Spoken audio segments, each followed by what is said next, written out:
only man in history to abduct a child in a fucking flying elevator. Oh, it's the pedophile in the chocolate factory. Yep. Yeah. Pretty much. You got Why did you choose Willy Wonka as your avatar? Honestly, because I love that movie. Okay, I'm sorry. The original. Are you talking with Gene Wilder? I hope so. Yeah, not the fucking Johnny Depp version. Fuck that piece of shit. That does not exist. That movie does not exist in my world. The Johnny Depp one is better. I mean, It's closer to the book, but fuck it, I don't care. Wasn't the book about pedophilia? Everything with you is about pedophilia, isn't it? Pedophilia or biscuit sandwiches or some shit. Hey, hang on, I think my wife is trapped in the bathroom. Uh-oh. We have this door that doesn't really open very easily, and she's in there yanking on it, and it's not opening. Justin, you should send her that meme. Outside. Yeah. Hey, you okay in there? Okay. Whoosh, you have angry wife. Oh, shit. The door doesn't want to open. I went upstairs. Oh, shit. What'd you do to the door? Dude, the door won't open for real. Holy shit, my wife's trapped in the bathroom.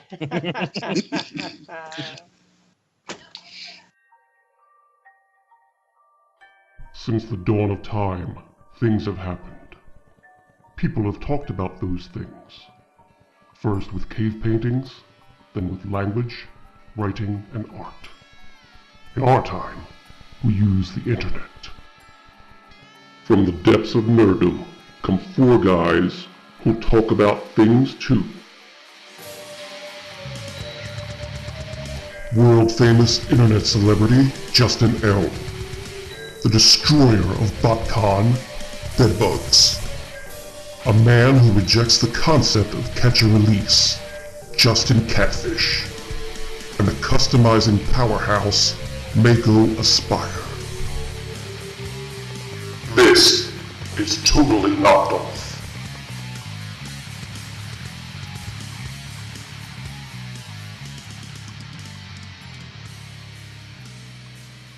Hello, everybody, and welcome to TKO, Totally Knocked Off Podcast. I'm your host, Justin, the Door Rustler, and with us tonight, we've got Bedbugs. Hey, how's it going? I'm doing awesome. All right, and we got Chris. Hi, everybody. I was going to say your Christian name, Mako Aspire. Oh. And speaking of Christians' names, we have Justin, the Catfish. What's happening, y'all?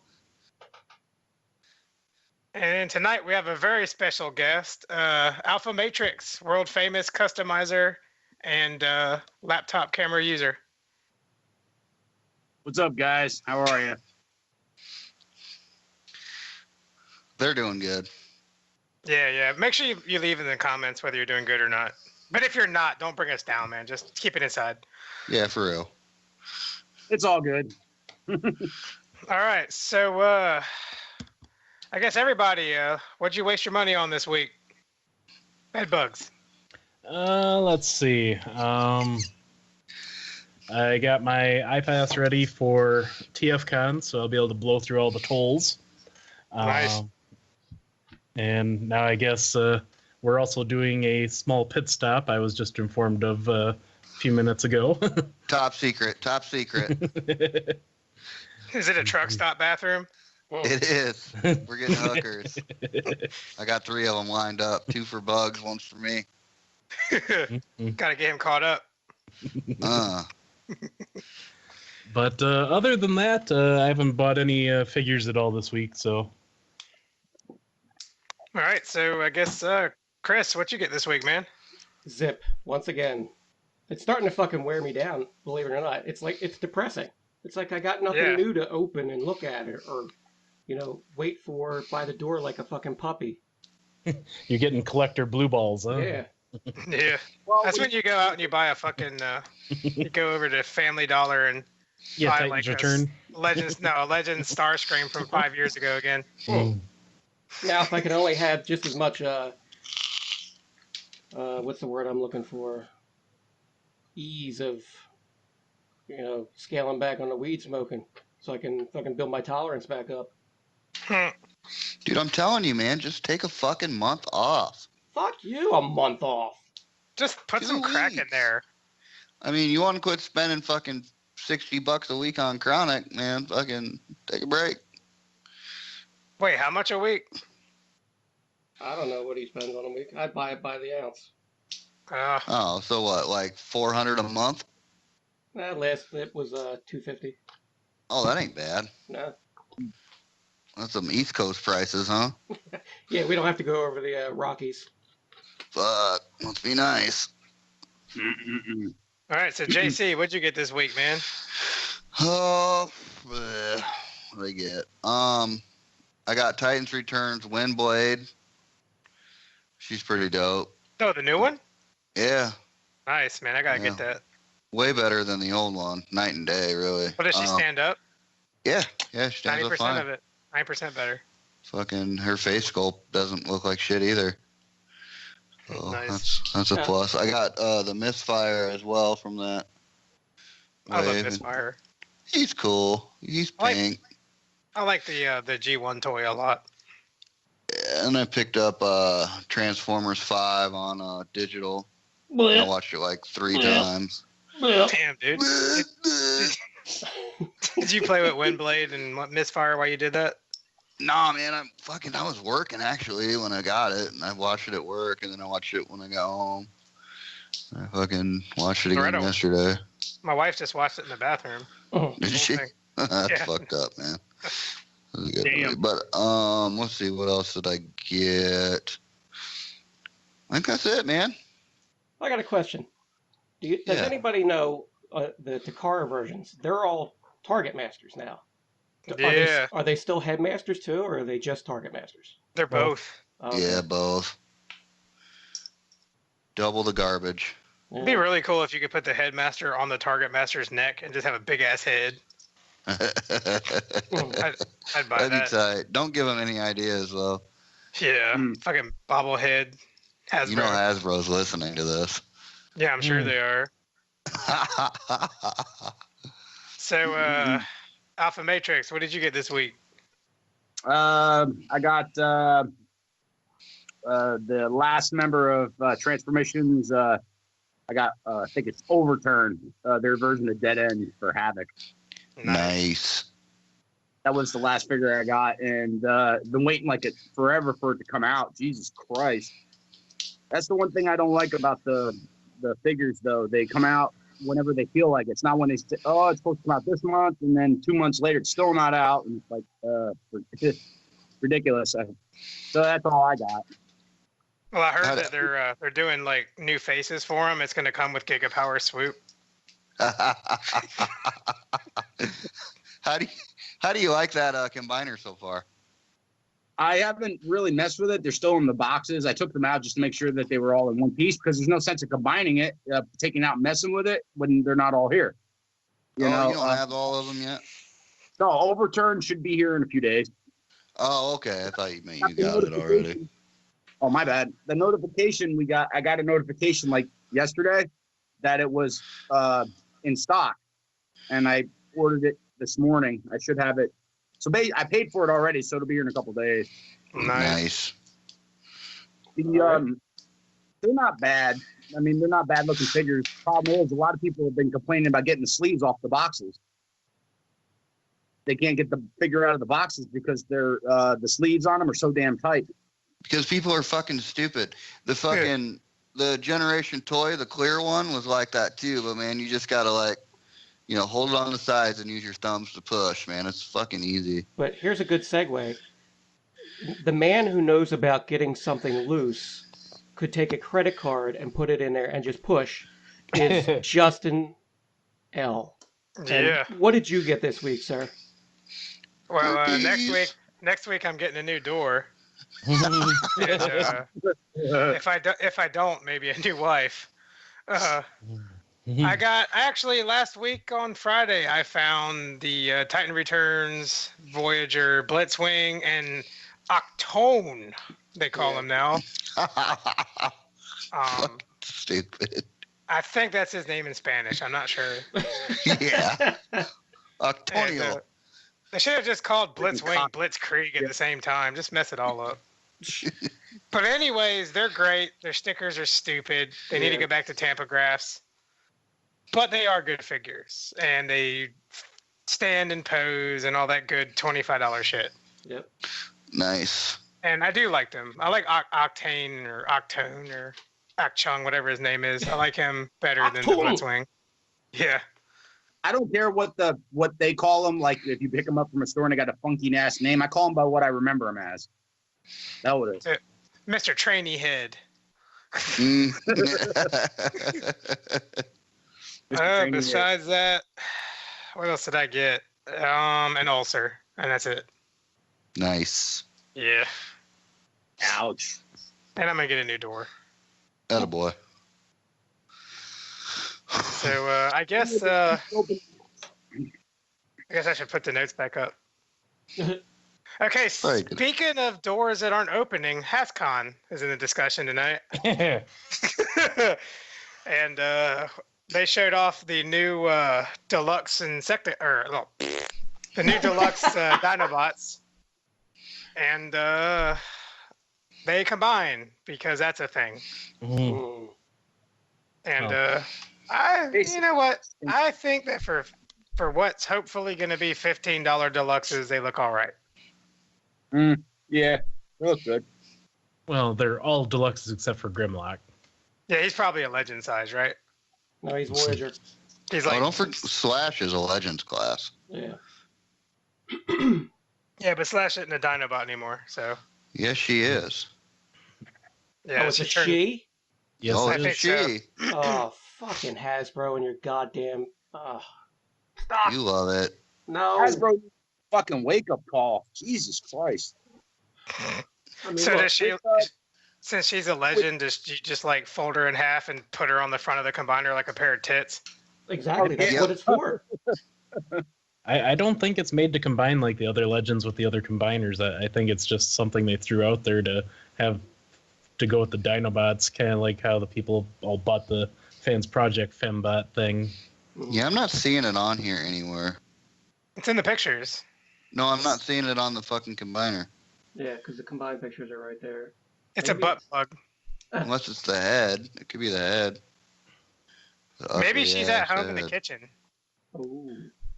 Well, I do find it interesting that they decided to go with like toy colors on Slag, but they went with show colors on Swoop. Well, they went with red on Swoop, didn't they? Yeah. But I thought- there is a picture somewhere that has it with the blue chest too, so there's probably going to be a variant. That's the Yeah. $75 Takara Legends version that everyone's There going you to go. want. Yeah. But they look I like like- Dinobots. Yeah, I And mean, then- they look okay for Yeah. the individual modes. I like the fact that they put the clear plastic over the dino heads. Yeah. That's kind of tight. Little G1 homage for the toy, I guess. But, Yeah, I mean, I've seen way worse from them. This is Yeah. not bad. yeah. No. I'll be excited as shit to find a $15 Dinobot next time I go to the store. Well, next time I go to the store in 2019. Look under Sludge's neck in dino mode. Hang on, I gotta get a bigger picture. Just fucking look at it, man. It's a big hollow fucking hole right in his neck. He looks like he needs a Yeah. trach. Mhm. Maybe that's the combiner part. Mhm. No, dude, that's terrible is what that is. And how the fuck is Swoop gonna be a leg? Well, it'll make a better maybe- leg than Toy World made an arm. Yeah, Maybe, I guess. I mean, you see the prototype of it. It's right there. What it's going to look like. I think. Is it Scrambo ridiculous. Shitty? Yes, it is. Oh. Except for Grimlock. We got options. We got options for how you want it. What I don't understand is they make Grimlock what? Voyager class. How come they don't just make all the Dinobots the same size? Combine make just one big ass combiner out of it. Price point. Yeah, that would be like a $125 It would have been like Hasbro combiner. Devastator. But if you remember in the cartoons, if you for a lot of people that when we all grew up in the 80s, the Dinobots were bigger than all the Autobots. Mm-hmm. Yeah, these aren't They great. were like the Berserkers, that last line of defense. Do you They're remember not when great, but I like fucking look at them. They I look like the episode? like they're supposed to. I like the episode when they combined and they killed and raped Bruticus. That was a really good episode. Yeah, that was kind of cool. What's up with these fucking shoulders, man? Yeah, that's stupid looking. Yeah. Like That's they our just- feet. Yeah, just flayed out Grimlock's feet, and then they plug into that. I don't care if it combines. I probably won't combine it except for to look at it and No. then put it back. I Basically, don't think I need to do that. Like comics version of Extinction. The thing of it is with the Dinobots look good in their individual modes, and then their Dino modes, but I don't know if the combined mode doesn't do it. I think the combined mode was just like a secondary thing, anyways. Look at Slug's back legs. Jeez.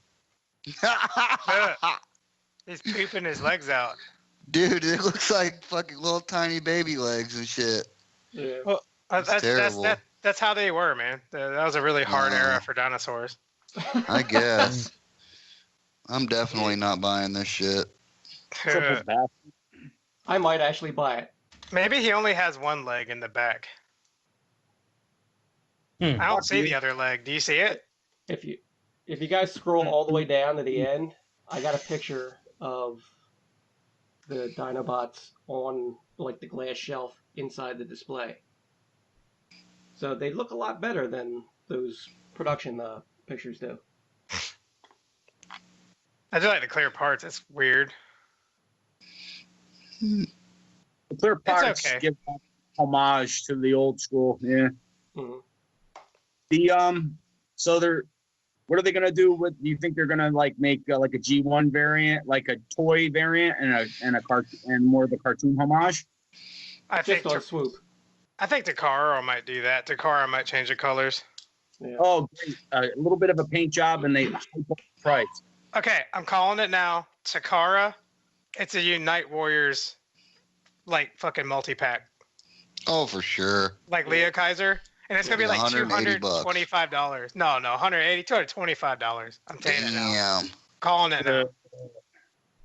That's also what makes buying figures kind of bullshit, because you want to, if you want to buy some cool figures, and Dinobots look great, but because I like the cartoon accurate type of stuff sometimes for a lot of the figures, especially the Dinobots, and it pay. All right, this one comes out for like, let's say 120, and then Takara comes out one for an extra $100 more. It's like, holy shit. $225 for the same figures, only with a little paint. So what if Blue Swoop actually comes in like a G2 box set with G2 Grimlock? No, I would buy that. I'd buy a G2 set. Just because I love G2. Yeah. If Iffy on they the put G. out a... Go ahead. I'm If they iffy put on out a the G. G2, Jesus Christ. To our listeners, the two of you, we're There's a little only out one. of, One of them's on the show. yeah. We're all just a little out of sync tonight, and it shows. But we'll get better. But anyway, as I was saying, if they put out a G2 set of these things, then you know that the people who are doing it are actually, it's a little bit more than just making money. There's some love there. Yeah. Yeah. I guess. That's playing to two generations of fans. No, that's just making a fucking extra goddamn chunk of money. That's all that's doing. Yeah, I love It G2. don't cost them nothing to make the shit. There is a human sacrifice, JC. Yeah, they jump out of windows when they run out of cigarettes. Yeah, but they got nets there now, man. It's cool. Oh, do they do, don't they? Shit. Yeah. Well, and that's why JC started vaping. Aren't you using an iPhone? Yeah. You know, those are the factories that actually had the nets around them. Was the old Foxconn Apple factories? That's fine. They're trying to. Foxconn's trying to build a big ass factory here in Wisconsin right now. Nice. That's what y'all need. A population drop. Mm. Oh Jesus. I hope they bring the nets too. All right. So, anybody else want to say anything about the Dinobots? Blech. Well, I'm kind of curious. it's pretty obvious that some of these are going to get remolded into Terrorcons, just based on the way things are. So who do you guys think is going to get remolded into the other figures? Because like, didn't we see like a prototype of the torso for Abominus, and it was remold of the silver bolt mold? I don't see any of these Dinobots being Terracons, to be honest with you. I've already seen pictures of Ripper Snapper. Ripper Snapper's going to be a fucking remolded blot, and maybe Swoop into the fucking bird guy. Bird guy. I don't know what his fucking name is, but Cutthroat. There you go. Now what? I mean, he was in one episode, so I don't really give a shit. But now what about if they start remolding these into Predacons? no, all the Predacons are supposed to be all Voyager class, like a gift set. Yeah, like they did with Devastator. I think that's going to be a one-off too. It'll be best to sell them as a gift set too, just like Devastator. That wasn't a bad call on that one. Go ahead. Sorry. No, you go ahead, man. No, I was eyeing the Predacons. I've seen them before, and I'm a Predaking fan. So, I mean, usually when something like that comes out, I think it'd be better to sell it as a box set, because most people will go out and they'll buy, like, they got all the figures except one, and they can't find it anywhere, and it would drive people nuts. Well, I think the Dinobots here should have been a box set. They will be from Japan. Yeah, Mm-hmm. you'll get your wish. Yeah. Is it going to be a box set or as individual ones? They'll do In them as Japan, a it'll box be a set. Yeah, it'll be a Takara box set. And it'll have great paint. Curious on the Terracons too, because I was a fan of them. Those will be individual deluxe releases here in America, but they'll do a box set of all the combiners. I mean, that's kind of their MO.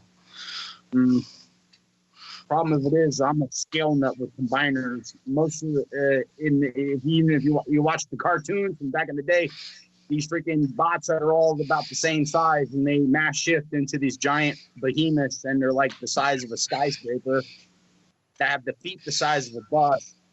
And they make combiners that are these itty bitty little freaking deals. It's like, dude, man, you need to jump it up another 12 inches. Come on now.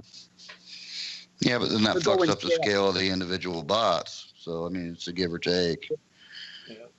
Yeah, well, if you're gonna have it mainly for like if you're gonna have it like in the back, like on your collection shelf, having them back there in the background would be a good choice. But yeah, it depends on if you're into scale or not. It's up to the beauty's in the eye of the beholder, I suppose. As far as collecting goes. All right. What else we got on this shit? What else do we got to look at here? They got a moon racer coming. Yep. I like that. Yeah, I can barely see it. Yeah. Picture's tiny. She got some fat legs, but that's good. Right? Go up to the link. JL. Go up to the TF 2005 link. That's Moonracer is Power Glide's girl in the cartoon. Was it? Yeah, Moonracer. I thought that was a season 1 episode, and I thought that's season 2. The fembots. Leader 1 was Primes, of course. Okay. And, Chromia, Ironhide girl. You can go down the line. What the fuck was that? That sounded like somebody's vape. It wasn't mine. Wasn't mine. Yeah, I think that moon racer looks all right. Yeah, I like her. Yeah, I like not the too Ripper bad. Snapper, the Hunger. Honestly, I think everything that they're putting out now looks pretty damn good for what it is. yeah, The Starscream looks like shit. What's Starscream? the Voyager, the torso. Oh, farther down. I like Ripper Snapper's alt mode with the cannons on his back. Mm-hmm. that's a good vibe. That I like. You know, I don't know how everybody is when they're collecting figures. If you see a figure and it looks good and it gets your senses going, gives you that nostalgic feel when you were a kid, excited when it was coming out. You know. Mm-hmm. The Terracons were a great set. You know, the problem of it is now that they're releasing, let's say they release the Terracons, there's going to be fans out there that are going to say, hey, where's the set of Technobots? And don't give us the Combiner Wars crap. You know. Yeah, but this is a Combiner Wars. Look at the port on the chest of the Ripper Snapper. Yeah, that is Combiner Wars. It's all the the same. molding is a lot more detailed, man.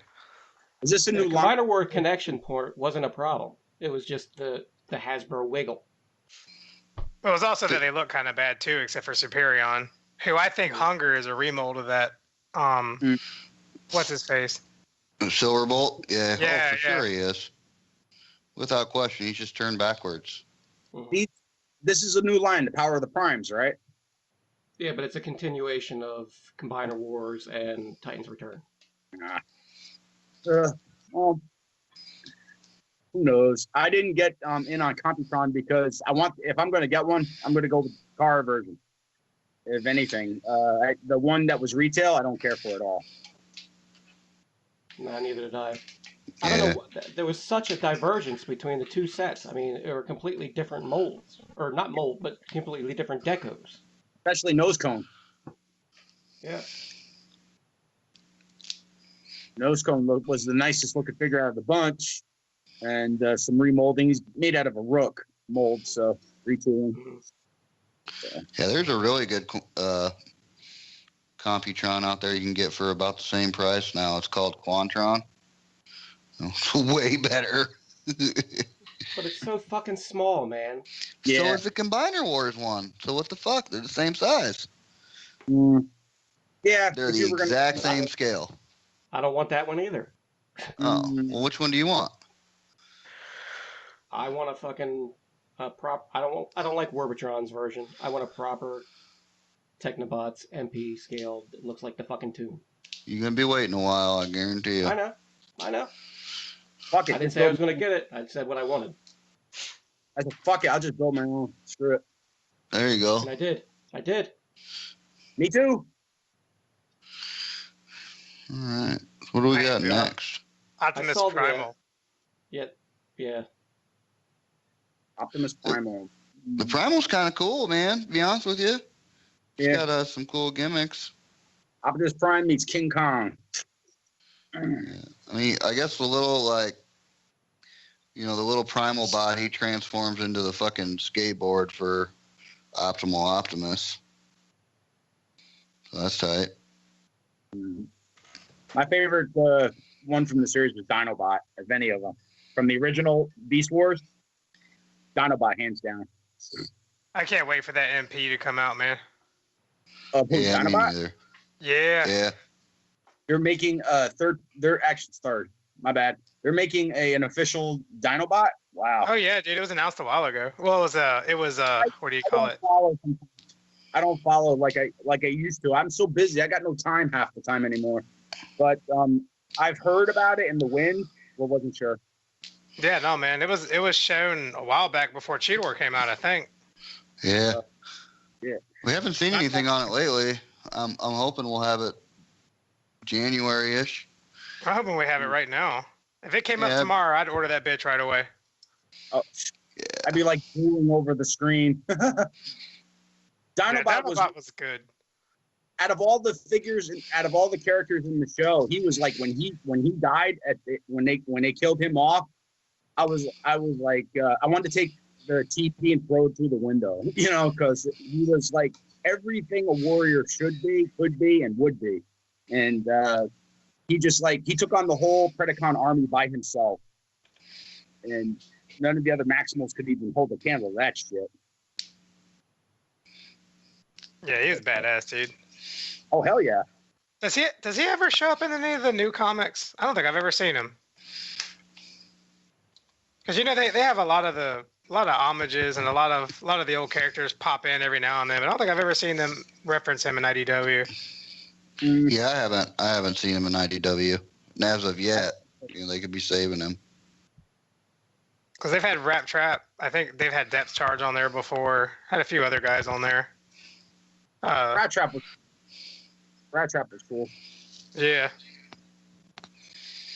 And then They should do a couple of Beast Wars issues, man. Like just some kind of weird shit. That's another generation too. You know, you had the G1, the Generation 2, the Beast Wars.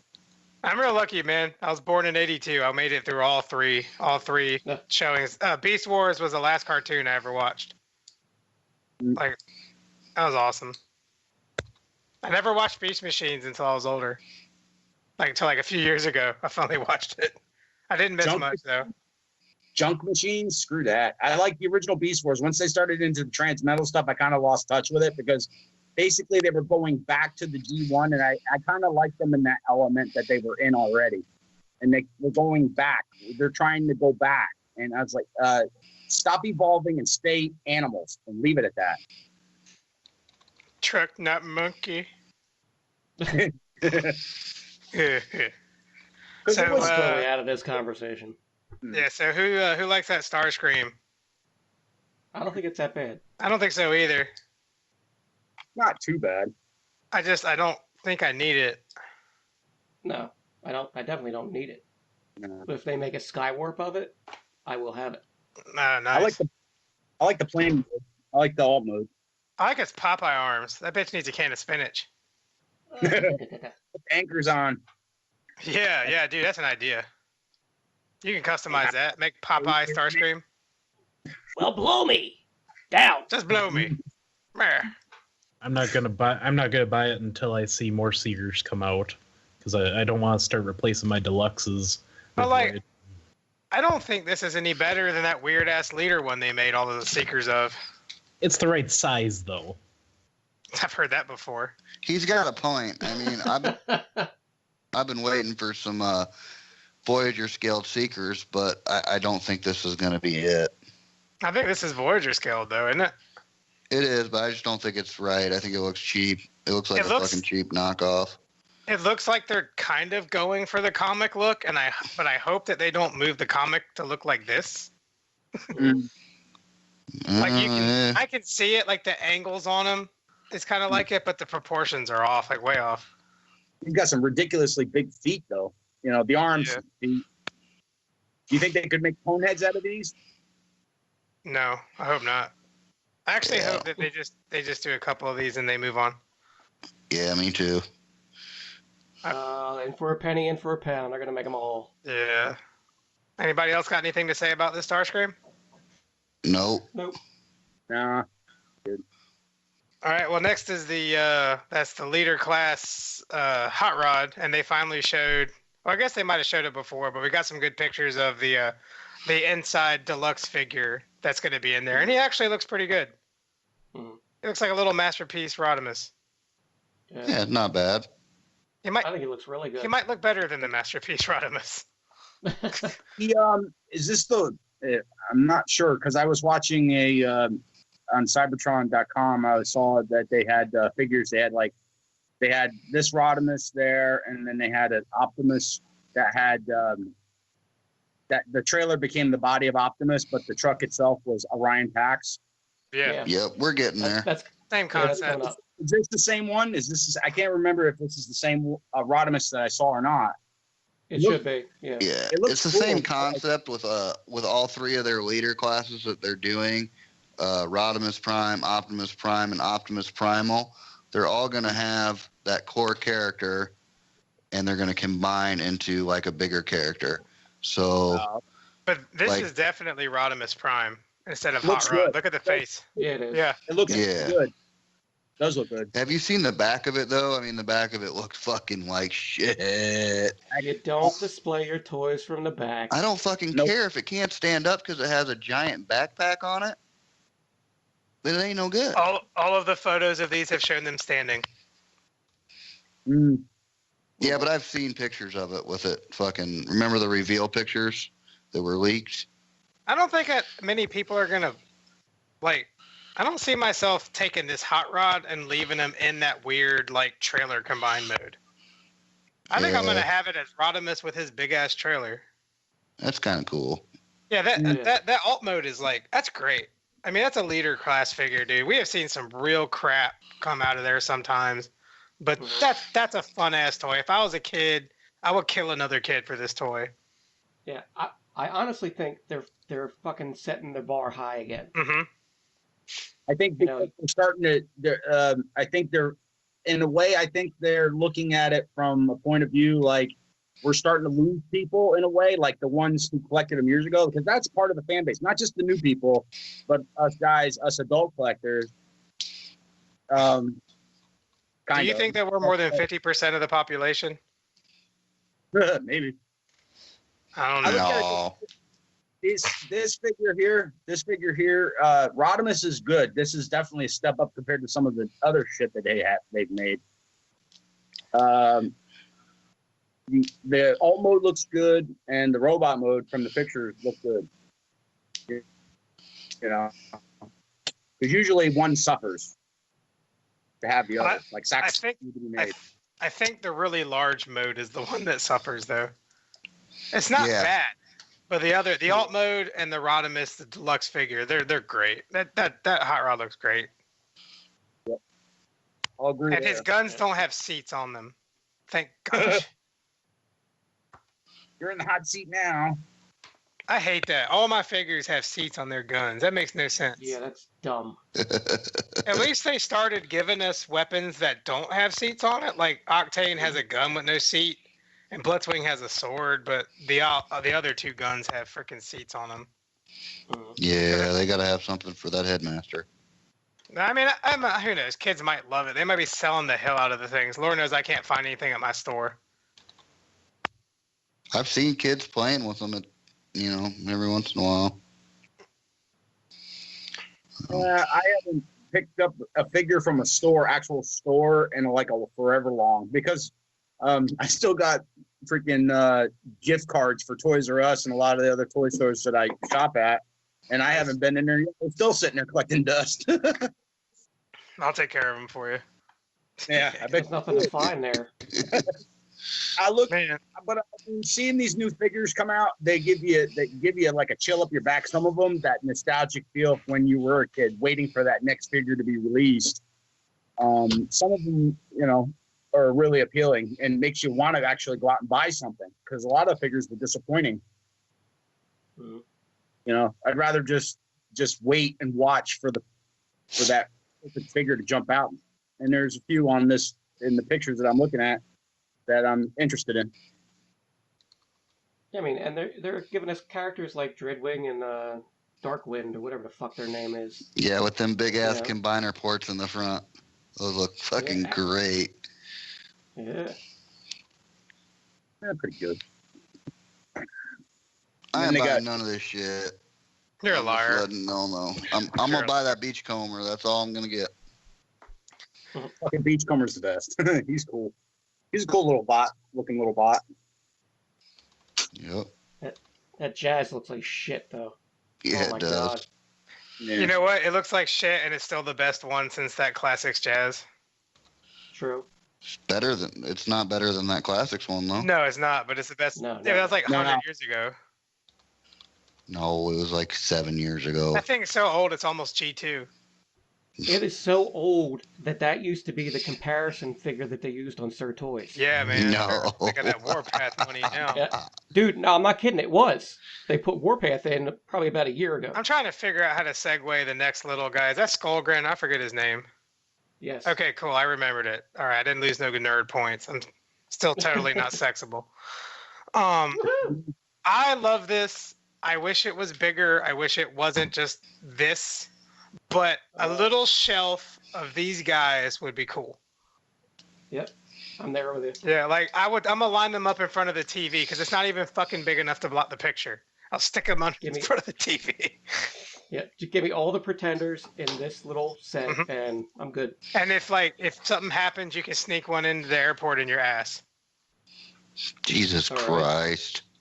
You probably hide some dope in it too. You probably could. In fact, you could probably turn him into a little pipe because he's got a little hole in his crotch. Oh no! You could smoke it out of his balls. Oh, jeez. You want to pull? Yeah, I'm good on that too. I think it is cool that the headmaster goes inside though. That's cool. I mean, it's not ideal, but it's cool. Mm. And then I never really cared for the pretenders anyway, so. yeah, but I always liked their look and their characters. I had Bomb Burst. I think that's the only one I had. The bat one, Bomb Burst. That was the only one I had. Going up. You know, a lot of kids hid weed in those things when they got older. They got a shelf full of inner pretenders and a bunch of empty shells in quotation marks. Full of resin. Mm-hmm. Anybody got anything else they really want to say about Skullgrin here? That I'd like to throw it at the wall and break it. No, he looks nice. He does look nice. I kind of look forward. I've never been a big fan of pretenders, but doing them this way, I like.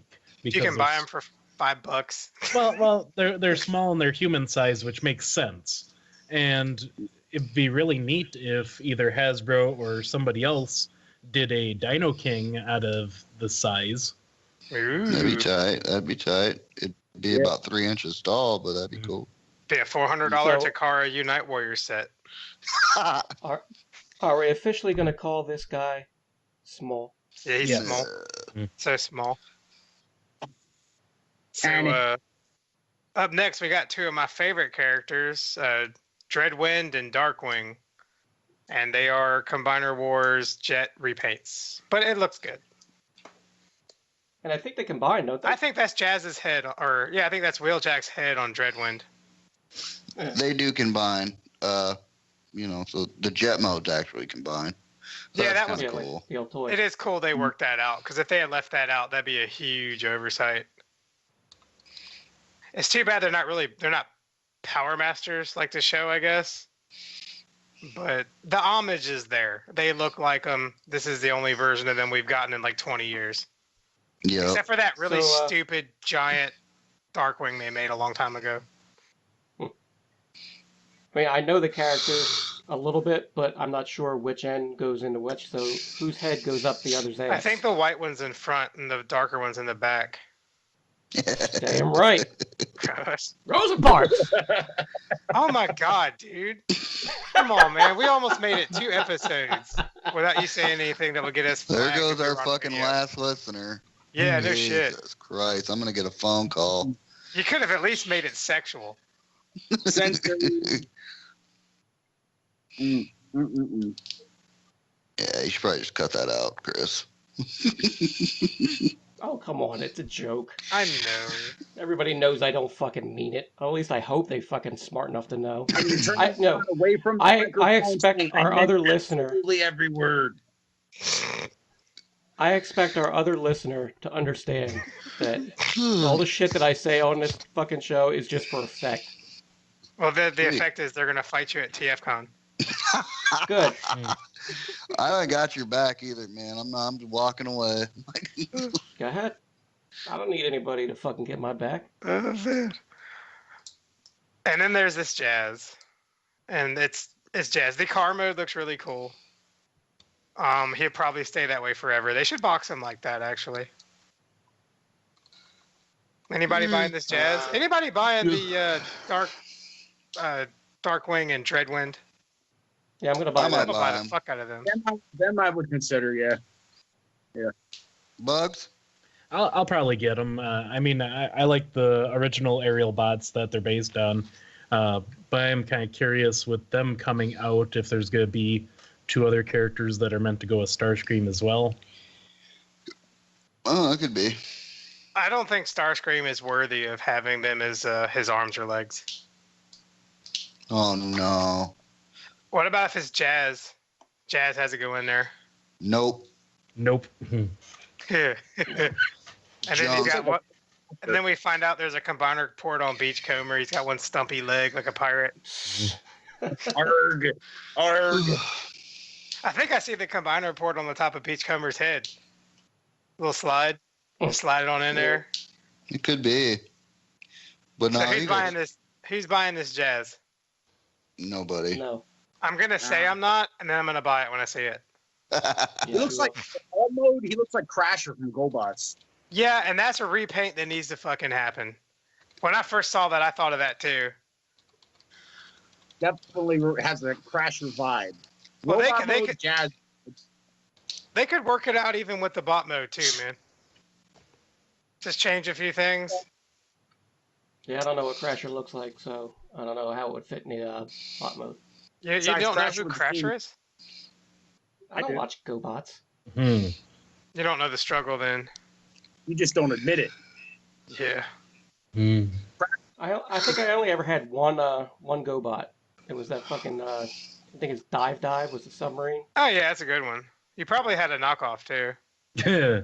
Probably. They made it. Probably. I actually have a knockoff of that one. I have a bunch of them though. Nice. In fact, I think I might actually still have it. I'll have to go check the G1 box. I like GoBots too. I collect GoBots. Not actively right now, but I pick them up. I had just a few of them. I had like Crasher and Psycho and Cop Thor, and then I had like Leader One, Turbo, and Scooter. That was the only ones I had. Like a lot of kids, I got GoBots instead of Transformers from my mom and my family because they were cheaper. Mm-hmm. I got those new Make Toys ones, man. They're pretty nice. I got a couple of them. I want to get some more. They don't really impress me a lot though, but they're definitely the best GoBot thing we got going on. They do their job. Mm-hmm. What? The thing about the GoBots is they were like weren't they out before Transformers? Just before? Barely. The cartoon too. GoBots had their fun a little bit, but I think Transformers took it to the next level. I was watching this really interesting video yesterday. GoBots had 60-something episodes, and Transformers only had 90-something. I didn't realize that GoBots had that many episodes. Neither did I. Oof. Neither did I, but I watched a few of them. Also, the Rock Lords and all that shit. I used to like the Rock Lords. I think I'm the only one. No, because I watched it with you had Magmar and Boulder and all them characters, and we're getting way off topic, but the Rock Lords were actually the coolest of the GoBot series. Oh, we got a robot that rock. Like, they were fun to throw at your sister when you were a kid. Exactly. Yeah. You get your ass kicked by your parents, yeah. No, I only had one parent in the house. Aww.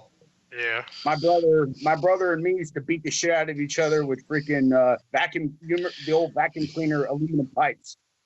I had an uncle that whooped that ass though. Sadly though, my brother's no longer with us. Chris is doing so my brother passed away a couple years ago, and just me and my sister now. So I can't maul her like me and my brother used to beat the shit out of each other with toys. He never had interest in, he never had any interest in Transformers, but he didn't mind breaking the fucking thing. So let's move on to the Beachcomber here. I'm buying the hell out of that. Hell yeah. Me too. All day. Yep. The only thing that annoys me is the silver hands. Yeah. Yeah, doesn't bother me at all. You can paint him. Yeah, I'll paint them. What color were his hands originally? I didn't pay a lot of attention. Blue. Okay. They're blue. Well, we finally get some color breakup, and you're bitching about it. Mm. Because it's not needed. They put it where it wasn't fucking needed. Agreed. I agree with that. But does this mean that his hands swivel? Maybe he has a wrist? Don't count on that. Yeah, no. There's no way it can turn with the way it's angled in there. No. No, I don't think so. But I'm going to buy him to help combat the crippling depression this episode's giving me. Why don't you just take some Prozac and drink a 6-pack? All I got is vodka, man. Well, then drink half a liter and then a couple Prozac. We don't have pills in my house. So, like, when I was a little kid, like my first baby shoes, my parents dipped them in bronze, and I kind of want to get a second Beachcomber and do that. So he's like the Golden Lagoon. That'd be tight. Oh yeah. That was. Well, and G2 wasn't he a vacuum metallized? Yeah, green. Re-release? all these bots in G2. All the mini bots. Like Bumblebee? Chromed was out like a motherfucker. That would be awesome. Bumblebee Man. come in that gold color, didn't he? Yeah, gold metallic. I have them right here. Yeah. Beachcomber is a metallic green. Bumblebee's gold.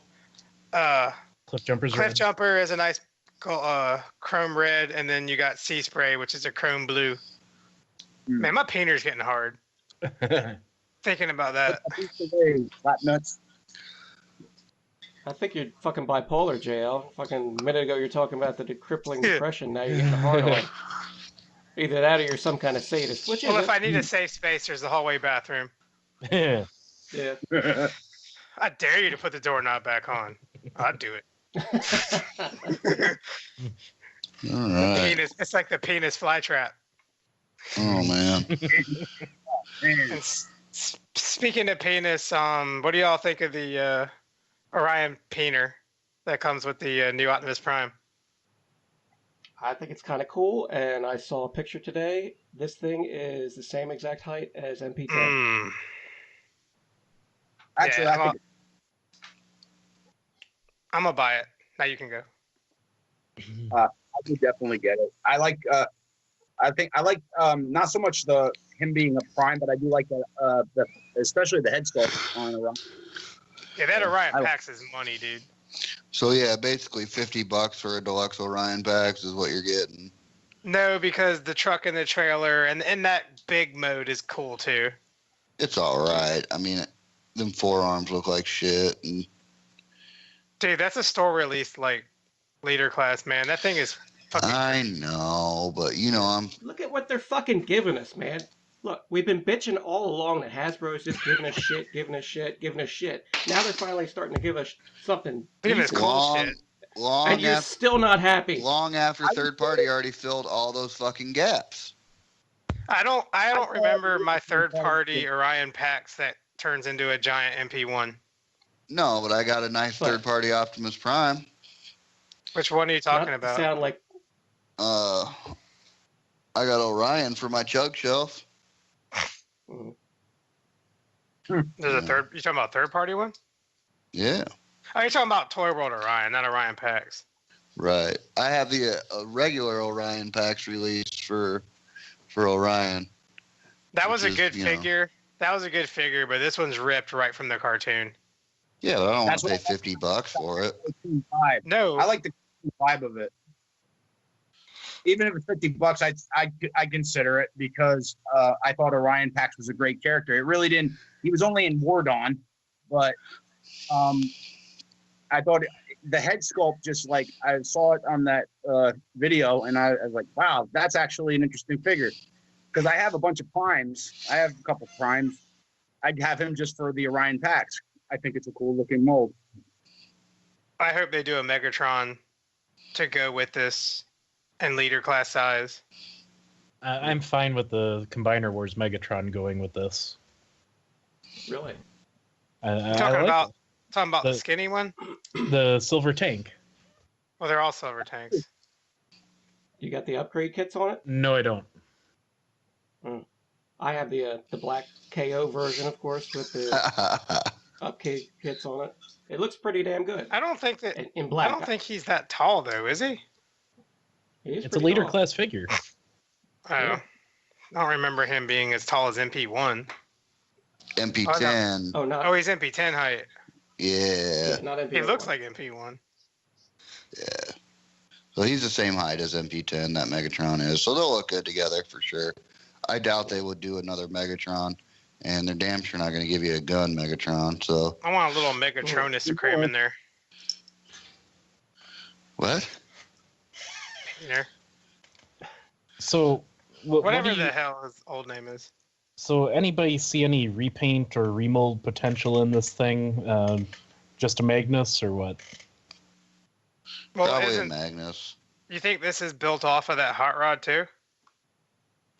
Nah, not really. Same concept, but it's the same concept. It's just a different mold. Dude, what about if they give him combiner ports and make him Motor Master? That could work. Oh boy. Possible. I don't know who the hell the inner figure would be, but it would still be kind of cool. I think we'll get an Ultra Magnus out of this, though. And we'll get a Takara Nemesis version too. Mm-hmm. Yeah. With Orion's mold, if they were to make it just, I don't know if they could retool the outer mold, but if they were to, if you look at the body mold kind of close and put a new head on it and give it a new paint job, a little bit of remolding, it could be a cup too. Yeah, could be.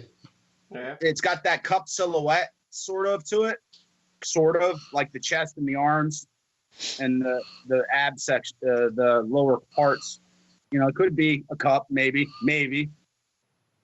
But Well, I'm sure they'll reuse these inner molds.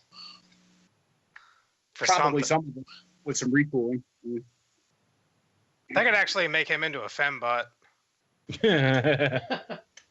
Give him some tits. Yeah. They like to do that.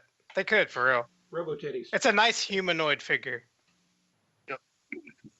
Well, there's possibilities if they got the engineering behind it and a little bit of thought. But they won't. No. Probably not. Nope. We'll be talking about how this was the last great leader figure 20 years from now. We're all ready for the retirement home or the icebox or the ground. One of those. So uplifting. Yeah. Well, So let's. the way they come out with figures, it's like something like we were talking about. Some of these figures are really good. Some of them aren't worth even thinking about. You know. So it's like it's a hit and miss. I like most of these except for that Starscream. Well, it's like this Optimus. It feels like this is what the Combiner, or not Combiner Wars, Titans Returns Optimus, the Power Master. This feels like that's what it should have been, because it seems like it does a better job of combining the cab with the trailer than that figure did. Mm. Yeah, that'll be a big ass high Q. Mhm. Yeah. I actually have the what is it, the box set one next to me right now, the Power Master Prime. He's pretty cool. I already sold off the other figure for $40, so I got my money's worth out of that box set already. The Tidal Wave. I was like, score. When that thing sold on eBay for $40, I was like, yep, bye. JC, what time do you got to leave, man? About a half hour. Oh crap, we better get Okay. moving then. Yes. Yeah. So let's move on to the exclusive Hascon RC. Nobody cares. Okay. Yep, No, done. Nobody cares, but yeah, Hascon exclusive. It's an exclusive for another week, and then it's Mhm. not. Yep. You'll be able to buy it on Hasbro Toy Shop for $24.99. Mm-hmm. Then after that, a retail release for $15. Yep. And they might even give Daniel a head. Yay. I heard his head is just like a slab of gray shit. Wouldn't that be something if like the retail release actually had paint on that? Oh, it'll probably be better. All right. Big old head. I might order this though, just to have it. I wouldn't take it out of the box though. I might wait to see Takara or a retail release of this with better paint. Yeah, it could be, but people are Maybe- going to be cramming for that fucking Ultra Magnus head. You know, this might go for some decent money later on. It's like Is there like $60 right now, right? 24. So yeah, No, they're like I'm $100. Yeah, last I checked, they were like $100 on eBay. So is Fuck there that noise. is there any like swords that they could possibly include with that if it was a Takara release? Man, they gotta stop with the swords. We don't need no more RCs with swords. yeah, man. She got her two little guns. The guns don't hold a single fucking Titan Master. It's fine. Yep. I bet you somewhere on that gun there's a little foothole for the Titan Master to stand on. And what is this? The fourth or fifth usage of the blur mold? I don't know. It's all kind of a blur. 5. I think 5. Let's see here. We had Blur. We had fucking Highbrow, or not Highbrow. Nautica. Rainstorm. no Yeah, Nautica. Brainstorm, Nautica. This fucking thing. Well, it might just be 4. But they're not done yet. No. No.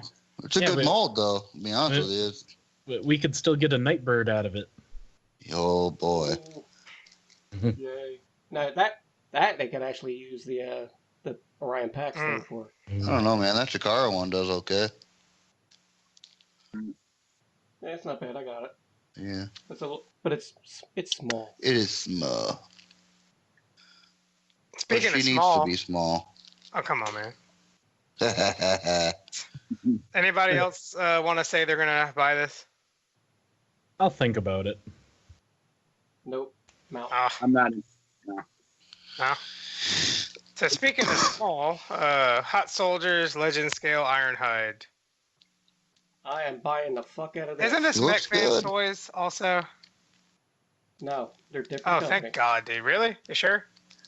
Yeah, this is an original. Yeah, no, I toy. know that, but I thought I seen them listed as MechFans Toys Hot Soldiers also somewhere.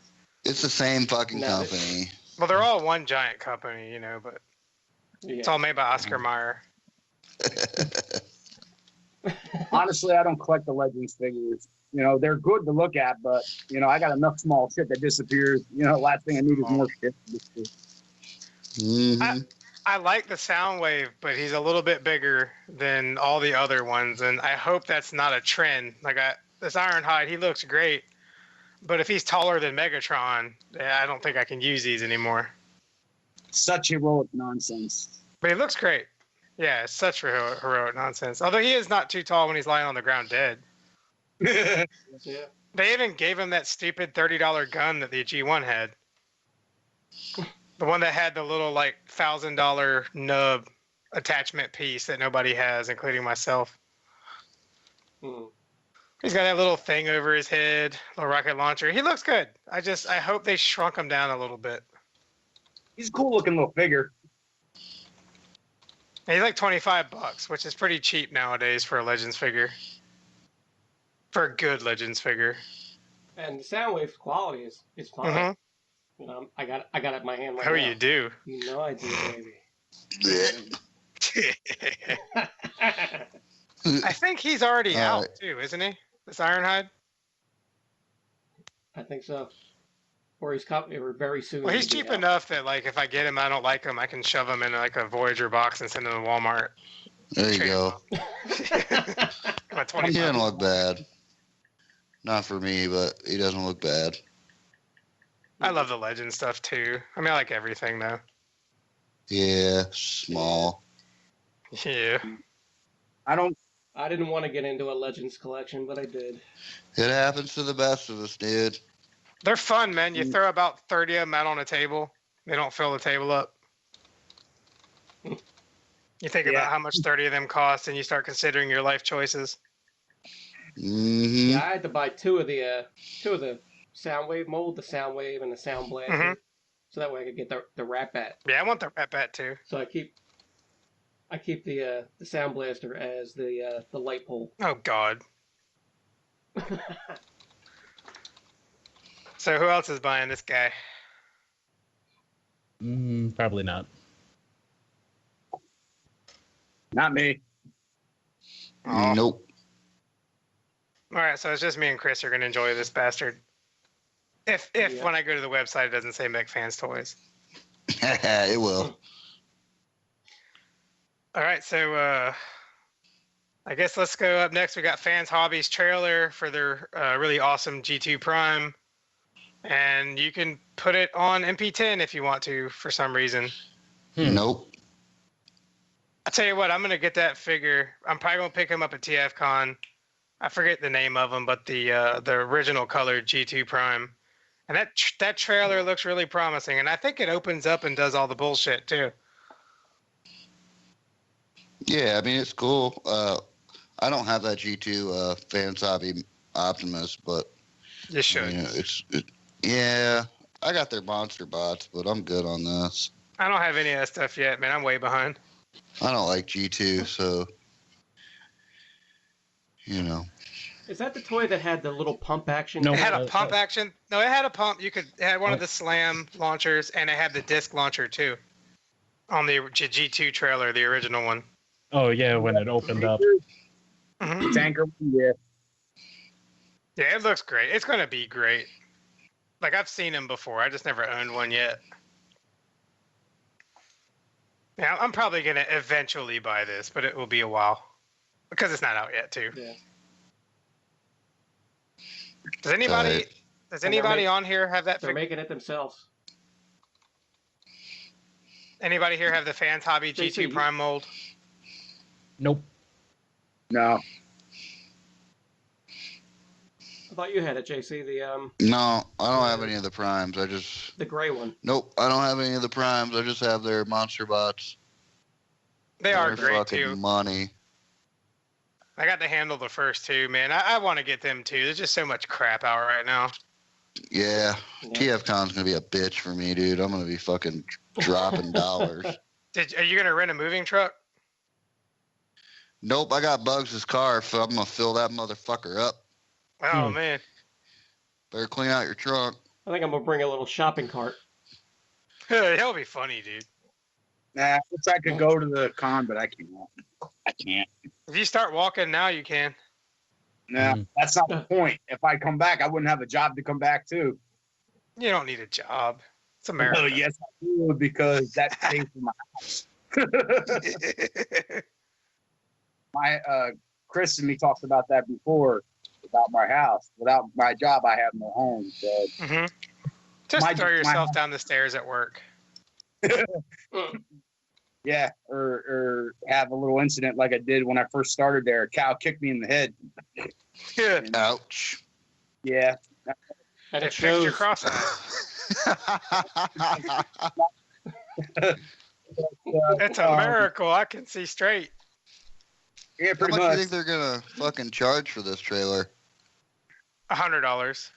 Probably Oh, more. fuck Probably that. $120. Well, if it opens up and does all the original toy bullshit, it should be expensive. There'll be a lot of stuff in there. Yeah, but they could have just $129.99. They should have a value pack, have both of them in the same They box. probably That'd be all right. It gives me an octane vibe. That needs to be put onto a long nosed truck, and it looks like octane more than anything else to me. Do you think there's milk in that truck? Maybe. Got milk. Yeah. So, I might buy it. Who else might buy it or will buy it? Nope. I'll pass on this. Oh, I guess I'll be the only one. Oh, you sad, lonely person, you. Yeah. So next up, we got, I guess, XM Studios Premium Collectibles. Really cool looking Prime and Starscream statue. Mm-hmm. It's badass, man. I'll tell you what. That's how the movie figures, the movie character should have been, man. Yeah. Mm-hmm. That's a face-taking motherfucker right there. The details are phenomenal in the pictures. The details, oh my god. It better be, aren't they like $1,000? Yeah, they can keep No, it. sure. For that. $1,000. Could you just imagine a live-action movie with the fucking robots looking like this? And actually being the bigger part of the story instead of the fucking We humans. would never leave the theater. This Prime looked like it would kill a human. Yeah, you can't make live action movies without humans as the main character. It's never happened in the history of. Well, there's not many things that can be live action that aren't humans, JC. Exactly. Wait, what about, wasn't there like a movie with some dogs or some shit that was just animals? Oh well, yeah, Milo and Otis and shit. Fucking. Yeah, was there any people in that movie? There was. Avatar. Although technically the animals are humans in that movie. It's all voiced by Dudley Moore. But yeah, I want to you see are. this movie. Yeah, I mean, I like the movies, but I would buy really these like if- this fucking statue, so I'm gonna buy this Prime one. Even if it's $1,000? Yeah, man, I told you I'm shifting my collection into high-end statues, Nice. so that's what I'm going for. You said Something Maybe your less, dog but- can knock off a shelf? Well, my dogs aren't allowed in my office. Ah. I'll beat the fuck out of them if they come in here. Weren't you gonna get that?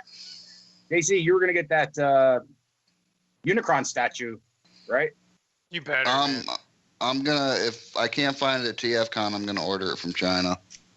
You were saying, because you were mentioning about the high end statues, and the Unicron. the Unicron is badass. This Prime is just as badass. Oh yeah, this Prime's probably a little bit more expensive and a little bit better, to be honest with you. And he doesn't even have a lamp. There's another statue coming out that's got that looks even better than this, and I can't remember the company's name, but it's a Prime statue. The detail's fantastic. Yeah, I'm gonna buy this, and I think this is the one that comes with the little hologram that comes out of his arm. And this one's has articulation too. It doesn't show it in these photos, but this one actually will move around and shit. I'm gonna wait for the knockoff. Yeah, I like the Starscream, but I don't think I care enough about that character to buy the Starscream one. Plus, I'm not rich, so. If I win the lotto, I'm using one of these as a doorstop. Be a baller, dude. Because I'm not gonna have handles on my doors anymore. They'll just be little statues you put up against the door when you gotta poop. I'm looking forward to see what they do with the Bumblebee, though. I think that's going to be a good statue. I think it's going to be about the $600, $700 range. And, Didn't they? I haven't seen it yet. Yeah. Didn't they show that Megatron already? I saw it last year they had it at TFCon last year.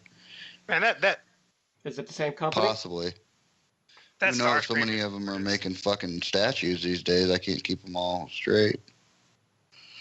I don't understand their thinking. They're thinking that we all got richer while we were buying all that third-party shit. Well, a lot of people have money, disposable income for this kind of shit, and they'll sell them. They wouldn't make them if they didn't have a market for them. Well, I'm sure there's a market for it.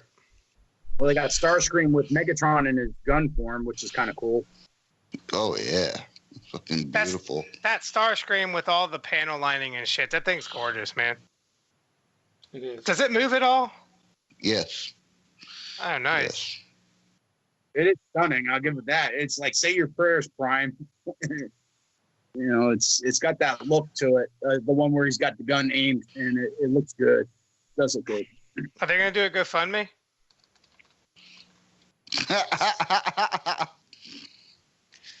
No, I don't think they have to do that. These are licensed products. I love you, JC. I can crack a shit joke, and you make sure there's always a laugh track afterwards. Are they fighting on Cybertron? Because it looks like a hand trying to grab Starscream that he's standing on. Yeah, it does. Yeah, I want that. I'm going to steal it at the show. Yeah, and the Prime one looks like he's stomping on top of... Honestly, it looks like Starscream. I think bail is cheaper than buying one of these things. So just going to run with that bitch out the door. Yeah, that might be Starscream's parts that he's stepping on. No, that's what's his name? Who? Jetfire from the Bay movies. Oh, okay. Oh, That's what it kind of looks like. they're mixing genre. He's got a jetpack he can put on his back. It looks cool. See that shit? Mm-hmm. He's got it in the first photo. He's got it on. Yeah, I see it. Yeah. All right. Anyway. All right, so I'm in on the Prime. Next, we're going to do our custom spotlight, and it is going to be on our very own guest, Alpha Matrix. If you look on here, you can see a few of his really awesome combiner customs that he's done before. I'm guessing they're going to be in the slideshow on YouTube. And tell us a little bit about yourself, man, and the customs you do, and what makes you do what you do. Well, customs for me was the reason I got into doing customs like I did is because I got, when I first saw the custom scene, it was like, oh my God, some of these things are coming out are ridiculous. But then I also looked at the price tag, $1,300, $1,400, $1,500, going right up the line. Frenzy Rumble, JCR Work Studios, a lot of these other companies building all this shit. And, I started getting into collecting, and then, you're sitting there waiting, 3 months go by, 6 months go by, 9 months go by, and you're waiting for your project and your figures, and it's just like, forget this shit. I'm tired of waiting. I'll start building my own stuff. And that's all I did. I got pissed. One guy railroaded me. He sent me something I waited 9 months for. And the only thing I did when I opened the box is introduce that shit and thing to the goddamn concrete steps. I smashed the fucking hell out of it. What was it? It was a Minosaur that looked like a fucking articulated shoebox. Do you have pictures of that? I want to see that. Yeah, I'd have to go back and see if I could actually find one. Nice. But I built the Minosaur. While I was waiting for. I built the first figure I ever built was a Minosaur, and I was so pissed at this fucking punk that I actually built my own, and I built it in 2.5 months from the ground up. And what I built was way better. He supposedly was a fucking pro. And the only thing I did is I took all his figures that he made and rebuilt every last one of them, made him into a new Minosaur, a second Minosaur that I built. And he said I was taking credit for his work. I said, dude, your work was shattered out on the fucking concrete, you asshole. And I went balls deep into the customs, and as you build, your work gets better and better. And Copytron and Defensor, Bruticus, Minosaur. My work has evolved since then. The last Minosaur I did was the one at the bottom with the glowing purple eyes. That was my pride and joy, still is. The best work I've done yet, I think. Was the guy that did your custom named Megaspire? No. Chris and me, I built him a Motormaster. It was a new prototype that I started. That was a new prototype I wanted to do. And the one I built for him was that prototype. And the one in the picture at the bottom where I'm posing with it, that was the Godfather. That's the first one I ever built. He's masterpiece sized. He's 10 inches tall. He's built out of Cybertron Prime Mold. Just rebuilt it. And then the picture that Chris put here of Motormaster in his truck mode, that's a clone. That's not actually that one doesn't transform. That's just a model that I paint up to look like Motormaster. One of the Motormasters I built was behind it. But I appreciate the kind words on the builds. I haven't attempted any new customs. I haven't really been able to work on anything as of late because I've been working a lot of hours. But go ahead. No, go ahead, man. I was about to ask you another question. Go ahead. That's what I said. Go ahead. Well, we got 2 more questions for you. One, can you hear JC breathing? Yeah, I can hear him. I can hear him breathing. Is he sleeping? He's snoring, I think. Damn. You open there we the go. door out. So, and second question, we can hear you breathing, JC. I was the whole fucking time. muted. You are now. I was. You were glowing like Hal in the corner, your little blue circle. So, the second question is, do you think that full customs are dying out? That's a hard question to answer. For the people who are really into it, I don't think so. People who are just jumping into it now, maybe in a way it might, but customizing will never truly die because every time a figure comes out, it's great for the first week and a half, and then they're bitching about it. Mm-hmm. And that's why that's why one of the other reasons I started building my own customs is because every time, like Fans Project came out with their Minosaur, and then this company's coming out with another thing, and it's like you have it for 3 months. Next one comes out, you're what you spent $500-600 on, you're selling for half because you want this new one. So it just, to me, it didn't make any sense. So, but as far as customizing, customizing will probably never truly fade. I think it'll start up, stop a little bit, start up again, back and forth, I think. The third parties are kicking customizing in the ass, though. They really are. That's just my opinion, but the customers, Chris and myself, we do it more for ourselves, just something we envision. But I'm still trying to get him to make me a set of Terracons. Oh God!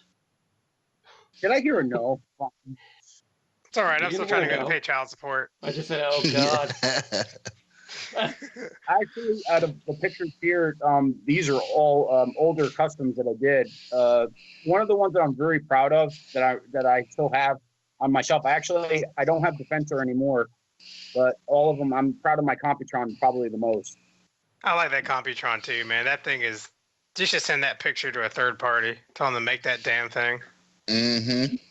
You know, the third party companies troll the customs pages everywhere. They find something, and that's how. One of our friends, one of my friends on Facebook said to me that he's a member of the Transformers Customs community and stuff like that. They said a lot of your transformations for your Motormaster that you build, it seems like some of Powertrain has a lot of those characteristics.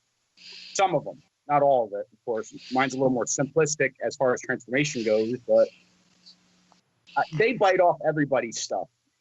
They just don't. They dig around looking for ideas. You know they do. Come on now. But customs, I think, will thrive. It'll have its lulls and then it'll pick up again. Nice, man. Well, thanks, dude. But thank you for the comments. Computron is one of my finest pieces. Does those figures transform on him, or is he a model? All my figures transform, sir. Damn, dude. All of my figures transform. To me, Chris and I go through two different things. He's got figures that already do what they do, that transform. Like he just finished a Menasor that does not transform. But fantastic looking Menasor. But you're welcome, sir. But where I like it, where mine can, and therefore, some of my most of the figures, in order to make a good combiner stand out, especially if you're going to use them as limbs, legs, you can keep the figure solid. But I think for arms and stuff, you have to be able to split the body in half and make one part the bicep, the other part the forearm. That's what I did with Computron and stuff. With most of my combiners, most of the figures separate to become arms and the arm parts. I think that allows you to be more proportionate with their bodies. With Computron, I went with more like a Japanese look. His head is not as big. He's got that huge, chunky, hardcore big body, and the head's just a touch smaller. And that was what I was going for with him. Nice. Yeah, I like him, man. Bruticus, on the other hand, he was actually just just an idea that I had. Got pushed at my fan project Bruticus, and I built a new one. On TFW, I had it posted like 40 pages long, of building this thing from the ground up. It was all scratch built from the ground up. The body itself, the figure is all attached to it, but he's a hulking beast. He stands 22 inches. Damn, dude. Well, that's to the tip of the cannons to his feet. His head to his feet is 19. I build big. I remember seeing all these back in the day, man. What, on TFW? Pretty sure that's where I saw them. Yeah, TFW. The picture of Computron you guys have here, the only thing that's the color I just changed, I painted his forearm with a maroon on where what the hell's his name? Strafe's arm. I was trying to go more cartoonish, and I used browns instead of maroon, and then I went back and I redid everything with the more maroonish colors. But I haven't rebuilt any new things since then. But thank you. I appreciate the kind words. Oh, thanks for coming on, man, and sharing some of your work with us. Oh, no problem. The thing of it is I think real quick the customs thing, nobody wants to buy customs because they can get third-party things relatively cheaper. But customs are pricey because it takes a lot of work to build them. You just don't. Fuck yeah, it does. You gotta engineer it. You gotta build it. You gotta go through all the troubleshooting of putting it together so it works. Like Computron, that took me 4 months to build him. And, you know, and not just 2 hours at a time, sometimes up to 12 hours working on these campaigns, you know, and people don't think about how much you got to love what you do to make something happen. It took a lot of work to make that. And people say, oh, I'll give you $200 for it. You know, if they were standing right next to you, just kick them in the nuts and then knee them in the jaw, you know, it's like it's insulting. And that's the exact reason why I don't fucking do it for pay. I just do it for my own collection. And hopefully when I show it on Facebook, you'll like fuck it. You. If you don't, yeah, right. Sorry. If you don't like it, Exactly. Well, I'll do a commission for a friend or two. Like if somebody's interested in something, you know, like I'm building a couple Motor Masters for a couple guys and that's it. And, you know, I mean, I did one for Chris and, you know, and stuff like that, but I don't build just for everybody. I mean, I thought about it because I could use the money. Who couldn't use a little extra money in their pocket? But it's not worth the headaches. It really isn't. So best just leave it as a hobby for oneself. Nice.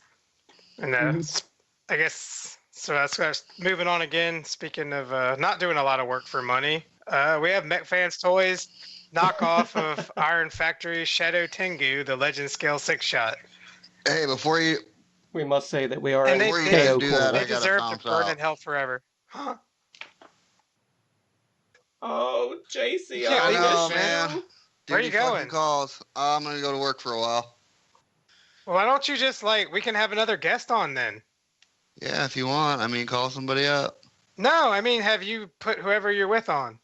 No, we can't be doing that now. Come on, man. Hail Satan, dude. Let's go. Nah. Nope. HIPAA. But yeah, I'm gonna get out of here and head to work the graveyard. So I will talk to you guys later. All right, man. All right, cool, man. We'll see you, dude. All right, peace. Yeah.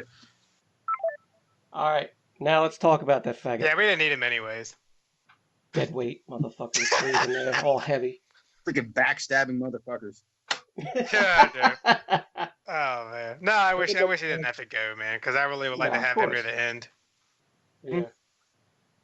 So yeah, who's gonna burn in hell for eternity for buying this? I already have the Iron Factory one, but they do have a tendency to make them a little bigger, and I'm a size queen, and I like it a little big. I don't want no knockoff of no Iron Factory. I got the real deal too. He's good. I like him. Mm. He's over on my small shelf. Say small. Mm, So Bedbugs isn't buying this. nope. And you figured that out. You gonna buy this? Forgot your nickname, dude. Grant. Okay, can I call him by his Christian name on here? Mm, Please. It's all right. Say what? You can call me Grant if you wish. It's all right. Okay, cool. So you're gonna buy this Grant and then customize it into a not knockoff? I would customize it into the trash can. But that's about it. Yes. I will customize it into kindling. No, I would. I wouldn't even fit this thing with fireworks. I would just throw it in the trash.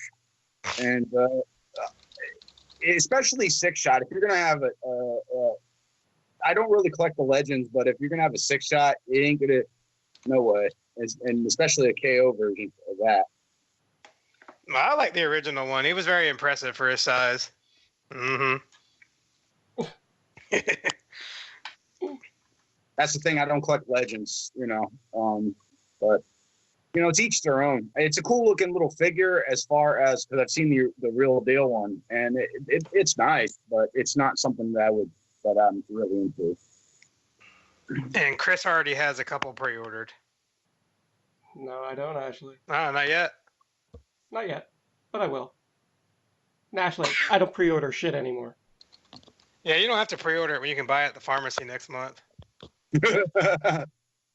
I only pre-order stuff if I know it's a hot item, and I would like to have it sooner than wait, because sometimes a figure will come out that you really, really want and you can't get one unless it's overpriced. Some people like the scalping shit fucks that run around, but other than that, I don't see no reason to pre-order if you don't have to. If you put in your email for when it comes out, you can just sneak on and grab one. Yeah, sometimes you miss the first run and then you got to wait months. Like I saw some chatter on Facebook that Sovereign like Fans Toy Sovereign, the Galvatron is going for like $220, $230 right now.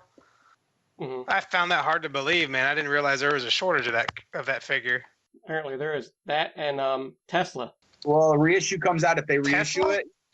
I saw some guy's post that said Tesla's hard to find, and like they're getting like scalper prices for them. I think I saw somebody post that they wanted a Tesla. They were offering around $100 for it for anybody that wanted to sell it. I paid like $90 for mine. I think he's actually a good figure. A lot of people gave him some shit, but it's Perceptor. Yeah, I don't have a problem with his original face. It looks like fine. It looks like Perceptor. Yeah. Looks like somebody hit him in the face with a can of cream corn. So, all right. I guess let's move on. This is actually the item I've been waiting to talk about all night. I'm sure. It is the Sirtoys letter combiner Dino. It's a bunch of letters that transform into dinosaurs that transform into the world's most colorful tampon. It's like something for Fisher Price for kids. If you wanted your kids to get lead poisoning. Yeah. This thing is horrible. I would say you know what though? Wanting it. It's junk, but this is what it's not knockoff shit. It's cheap toys for the Asian market. That's what Sirtoys is. Do you know what's bad is I think this is what would come after Rock Lords if GoBots continued. Yep. Yeah. Dino Lords. Alphabetize. Dino letters. Yeah. Learn to spell, learn to fight, combine.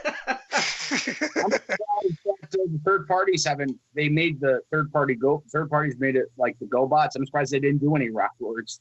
I like the way that the dinosaurs look like they're about to play a sport. Yeah.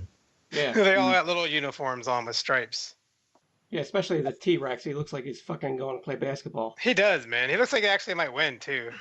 Slam dunk. Either that or like a wrestling unitard. Stegosaurus looks like he's about to go to an AA meeting.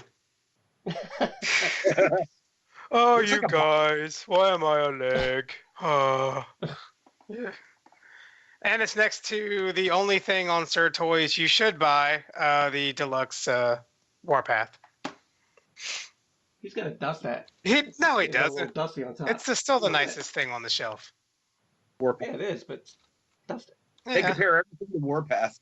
Poor guy. Well, he could dust it, but he buys knockoff Swiffers that don't actually Swift.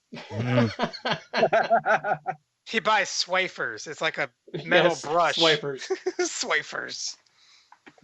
And they don't even swipe, they swaff. Yeah. So who's buying this? Because I have to ask it. Nobody? Nobody. Okay, cool. No, come on. You even asked that question. How dare you? It's part of the show's formula. JC might have been buying this, and now I'll never know. It would have been interesting if they would like put magnets in them so you could put them on your refrigerator.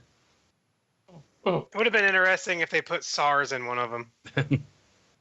You just had to play with them. Oh, God. And speaking of dinosaurs that shouldn't combine, Yeah. The asshole of the week. Anybody else want to call it?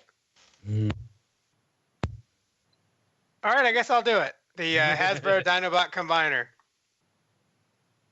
No. And this is a much larger picture of it that shows me how much it doesn't actually need to occur. And I think there's a GameCube game in the box behind him. I'm not sure. Yeah, maybe. Yeah. So yeah, this is the asshole of the week. It's more of an asshole idea, but we'll still see how it pans out. I like the way there's two hands giving the OK symbol underneath the dinosaur head in the chest for Grimlock. He's pointing at his dick, dude. See the hands? Oh! Yep. And look, it looks like there's a little TIE Fighter shield on his fucking crotch. Yeah, it does. Like the windshield of the TIE Fighter. I have you now. So finally they copied something. They finally copied something from third party. They're doing this. Well. And that's the asshole of the week. Although it is JC now because he had to leave. So. And jail's bathroom. Yeah, and my Yeah, bathroom and the door. door. The my kidnapper bathroom door. But the only positive to this whole deal is you don't have to combine them. If you have the figures, you do not have to combine them. It's an option, but you don't have to do it. You know. Well, I don't have to let my wife out the bathroom either, but I mean, it's kind of something you have to do if you're gonna do it. Yeah, but I wouldn't combine them even if I had the figures. I wouldn't even bother with it. To me, it's a waste of engineering. I wish I could just human centipede them. You know, just daisy chain them together. Dang it. Combiner port on the face or on the butt. You know, slot in the mouth. You know, just like a centipede. That'd be awesome. Who'd be at the end? Sludge? No, that new one, the little one, Okay. the female one, The chick. Slash. Yeah. the one that they made up. I want to see that in the comics. I want them to figure that out. Where'd she come from? They can't have kids. They're all boys. She's like Smurfette. Oh, no, not like Smurfette. That's horrible. Gargamel made her too. Gross. All right, so now that we've gotten that out of the way, time for some questions for Alpha Matrix, otherwise known, I guess that's LNOW Customs. Hell no. LNOW. Yep. And we have some questions like we ask all our guests, just trying to get to know you a little better and maybe piss you off a little bit. What is your preferred name or handle? Either Grant or Alpha Matrix works for me. Okay. You have a secret name in the bedroom? Get off me, motherfucker. It's probably one. Well, mine's who the hell are you? So that's fine. What year was the Earth graced with your presence? 1977. That's a really good year for Scotch. Yeah. Not really. All right. This is my favorite question. What is your favorite sandwich? My favorite sandwich is roast beef, white American cheese, tomato, mayo, salt, pepper, and jalapenos. Wrong, but cool. Okay. Actually sounds pretty good, but I can only eat Arby's roast beef. Otherwise, I can't eat it. That's horse meat. That's fine. I don't do real sliced off roast beef. It's just not my thing, dude. It's got to be that really paper thin shit from Arby's. It's after a fucking cow with a knife and fork. Fuck that. Well, I mean, you do get a lunch break at work, so. No. No. Nope, no lunch break. I prefer not to eat while I'm working. Okay, is it that bad, huh? No, it's just that you eat, you get a heavy stomach, and you just don't want to move. And I got to be on my feet for 8 to 10 hours. You know? Damn, man. I got to milk 370 cows. You do it manually? No machines, but it's Okay. still everything's automated with the machines, but you still have to check, you know, a bacteria check. You know, you have to check each cow one at a time. I bet you I could milk. But I bet you I could milk one of those things faster than your machines. And there are a lucky few that Grant uses his mouth on. But, you know. I'll tell you something, dude. Have you ever milked a cow by hand? Fuck Fuck no. no. I don't think I've ever been close to a cow in person before. Right. At least not the animal. Maybe at the bar when I was young. You know, I've seen cows. They just slow lumber an animal. You think about it, they're slow lumbering animals. Them motherfuckers can swing that foot so fast you get kicked. They can feel like being smacked with a wiffle ball bat or being hit with a sledgehammer. Damn, surprised how them bitches can be. Well, I've had my injuries, believe me, and I'll still work. Fuck or not, I'll still go. You won't let them win, right? Next time they see you, they're like, "Oh man." Dude, I was kicked in the fucking head by a cow, and I still finished my shift. All right, I had a fucking fucked headache. I had a fucked headache, but I kept going. I've had my wrist, my arms, my knuckles busted. I've had my fingers broken. You know, I've been through the shitter with these animals, but they're good. If you treat them good, they treat you good. When they're not stomping you. Yeah. Well, Now, real quick, about them stomping you. The only reason why they do that, a lot of people think animals are stupid. You know, they're big, stupid animals. They're not. They're just like us in a way. They're afraid. You know, when they first come in, they're afraid. They don't know what you're doing. They don't know what's going on. So Stop touching my titties. yeah. But the thing of it is, you got to remember their tits get callous from being hooked to a machine. And when they first come in, they're sensitive. So if you pull too hard or you do the wrong thing, they're gonna let you know about it. I'm cringing, man. Do you use some like food grade fucking lubricant or whatever on them suckers? No, we machines. No, we use iodine, betadine, and we clean them to clean them for back. No. I mean for their calloused udders. You know, to do something to just make it easier on them. No. Actually, you want them to build up a callus because it toughens the skin and makes them less prone to infection and images. They're shit. Our animals get better care than any person that I know of.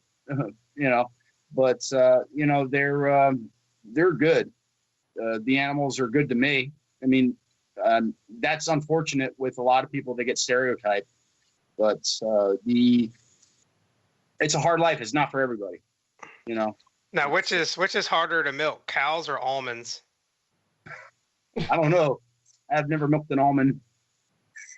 But as far as I'm concerned, you know, everybody has a calling in life that they like doing, a profession they like doing. I like what I do. You know, it's a thankless job, but what keeps me going back to work is that the animals know me. They know I'm not mean to them. They know I'm good to them, and they in turn do not fuck me up.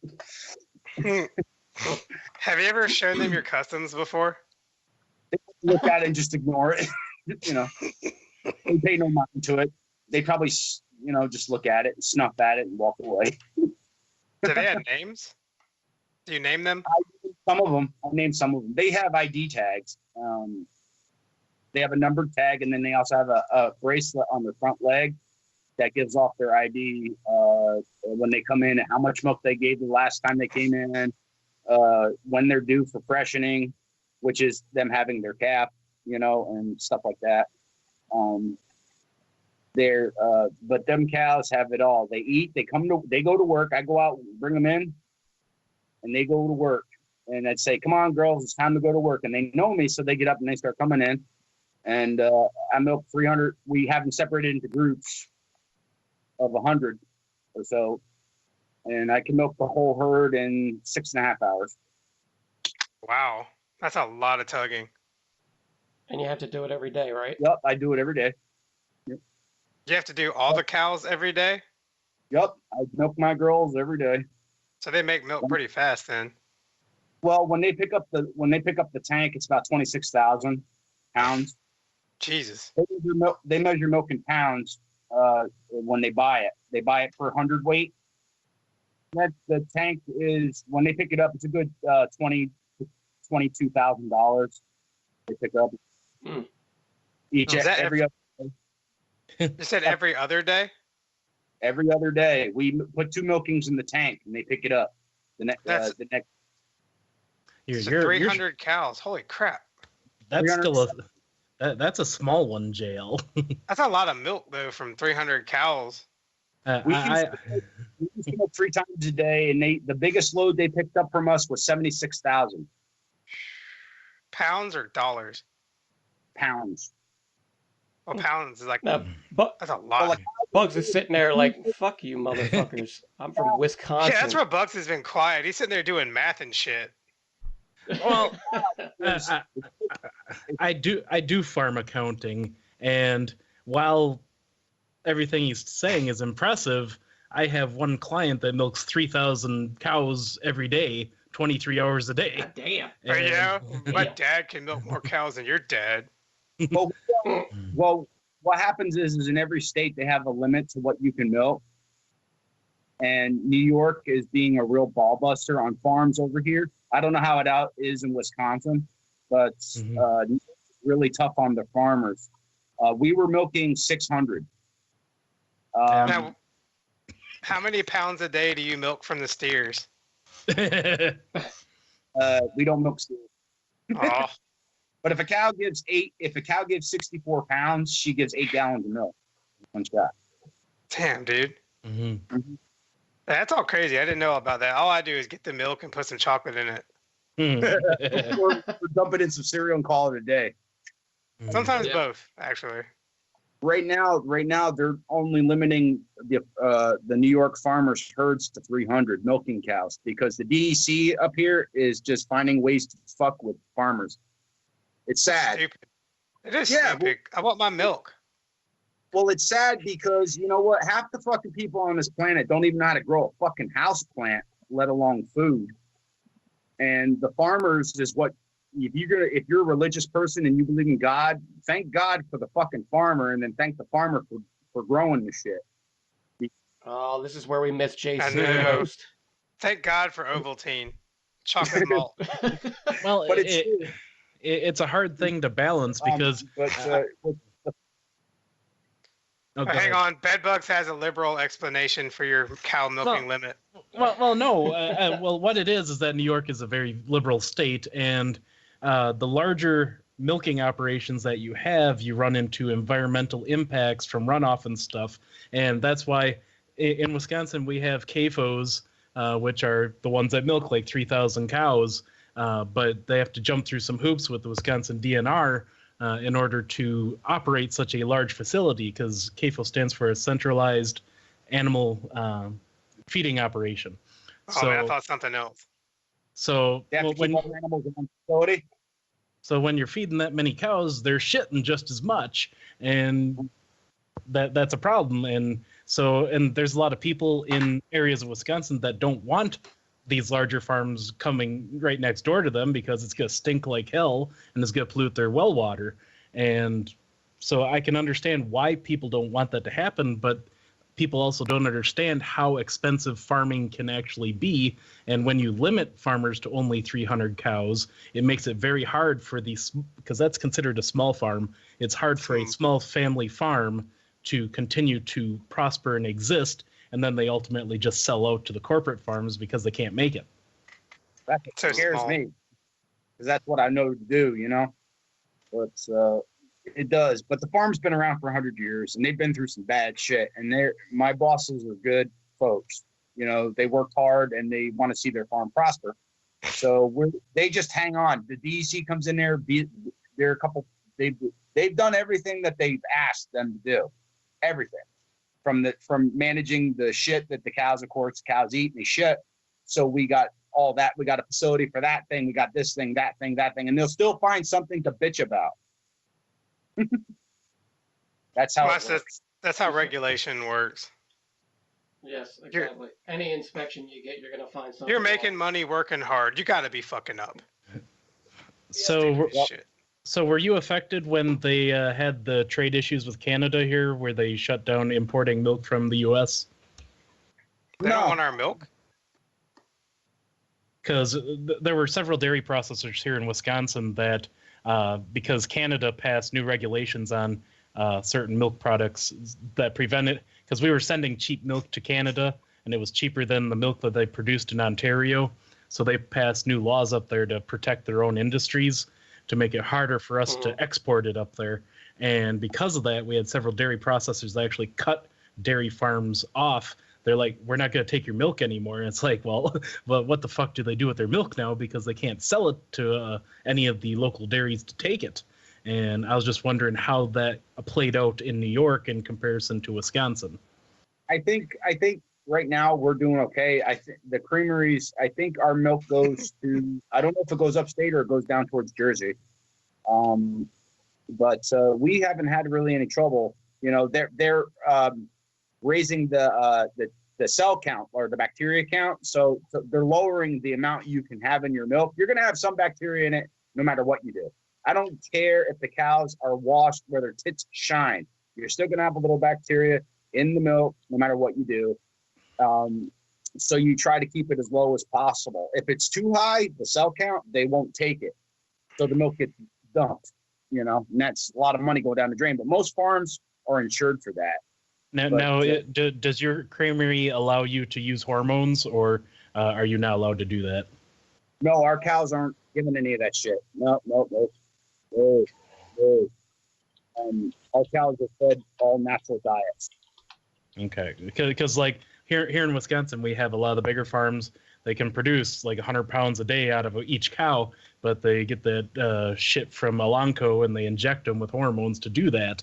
But a lot of these processors here are switching to, well, we don't want the organic, or not the organic, they don't want the stuff with the hormones in it because the market is changing to not want that. So now we've had several of our clients that had to switch dairy processors to ones that would still accept the hormone-based milk. You want to raise good milk. You want good milk. Just give cows high moisture corn and corn stalks. You give them that with some good haylage, some nice corn salad. They'll pump out 80 pounds at a clip. You know, and the milk is, you don't have to give them all that shit. We feed our cows corn silage, high moisture corn, haylage, and berry grains, soy protein, salt, and that's it. That's what they get on a regular basis. And that's all they need. Okay, not to disturb the segment, and this segment also brought to you by FarmersOnly.com. I'm just sitting here thinking about how creamery sounds like something I want to get into. Our listeners want a discussion. We got you discussion. Yeah, it's almost political in nature with these cows, man. Yeah. I'm glad you guys political and ecological because of the environmental thing, that and the methane. Meth? Did you say meth? Well, everybody needs to walk around with pork in their ass then if they're worried about methane. Give me a break. Yeah, that crystal methane. So if you got lunch breaks, what kind of music would you listen to? What's your favorite music? Music, I like my classic rock and metal. I like metal, Led Zeppelin, The Doors, Blue Oyster Cult, Pink Floyd, you name it, Van Halen. And then if you want to go metal, I like Megadeth, Metallica, the old school Metallica. I like a little bit of the heavy shit. What kind of music do dairy cows like? Whatever I listen to, I listen to my classic rock. The cows seem to jive to it. Nice. Music, I can't stand rap. I can't stand any of that shit. I will listen to country if it's older stuff like Ronnie Millsap, Waylon, Jennings, Merle Haggard, Willie Nelson, George Jones, stuff like that. The old school. I grew up in a house full of either it was rock music or country music, and that's about it. Unless I went to the grandparents' house, and it was a whole different story. The 40s, 50s, 60s, maybe. Love the good old days. You had velvet paintings of Leonard Skinner. I love the Beatles and CCR. Cool. Oh yeah, good drinking music. Everything's good drinking music. No, you want to start a fucking brawl in my house? You pop rap in there. I'll throw the rap shit right out the door along with the person who put it in there. Oh hell no. That's what I do to country around here. I don't listen to country music. No, it's the only music I've never listened to at all. Country, I'm not even a big rap guy either, but I don't like country. Yeah. Country. It depends on what kind of mood I'm in if I want to listen to it. Country is melodic depression. There's worse things to be depressed about. Yeah, but I mean, my dog died, my truck broke down, and I'm good. Mm-hmm. It's just not my thing. I wish JC was here so he could really get pissed off. Was he a country music fan? That's it. That's all he listens to, man. Mm-hmm. No. You got to expand your horizons. Dump some Van Halen in there, and then we'll talk business.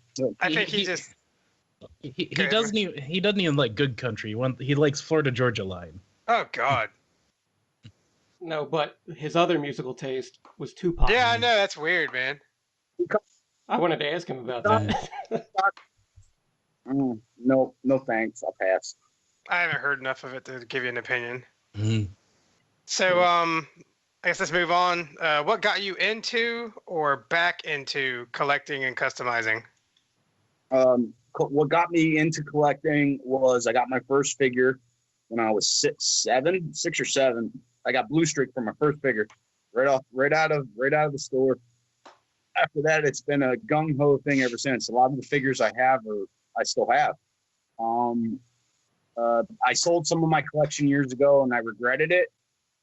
And I told my wife, I said, once I start buying again, because I missed them so much, I went out and I started buying again. And I said, I'm never selling my G1 figures ever again. So I just collect. But now with all the KO shit coming out, like of the G1s, you got to be real careful, you know. So I've kind of limited. I might buy 1 or 2 of those a year, but I buy from reputable people that I know, you know. Yeah, I like G1 too, man.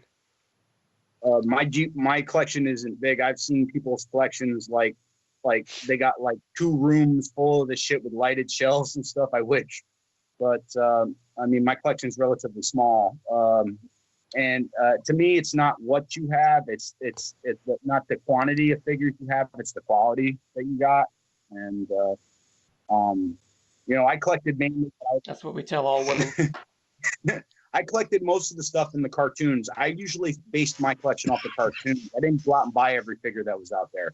You know, I like the cartoon, like all the Carbots, like Ironhide and Ratchet and stuff like that. I mean, I don't have this one and that one from like stuff that was never in the series. You know,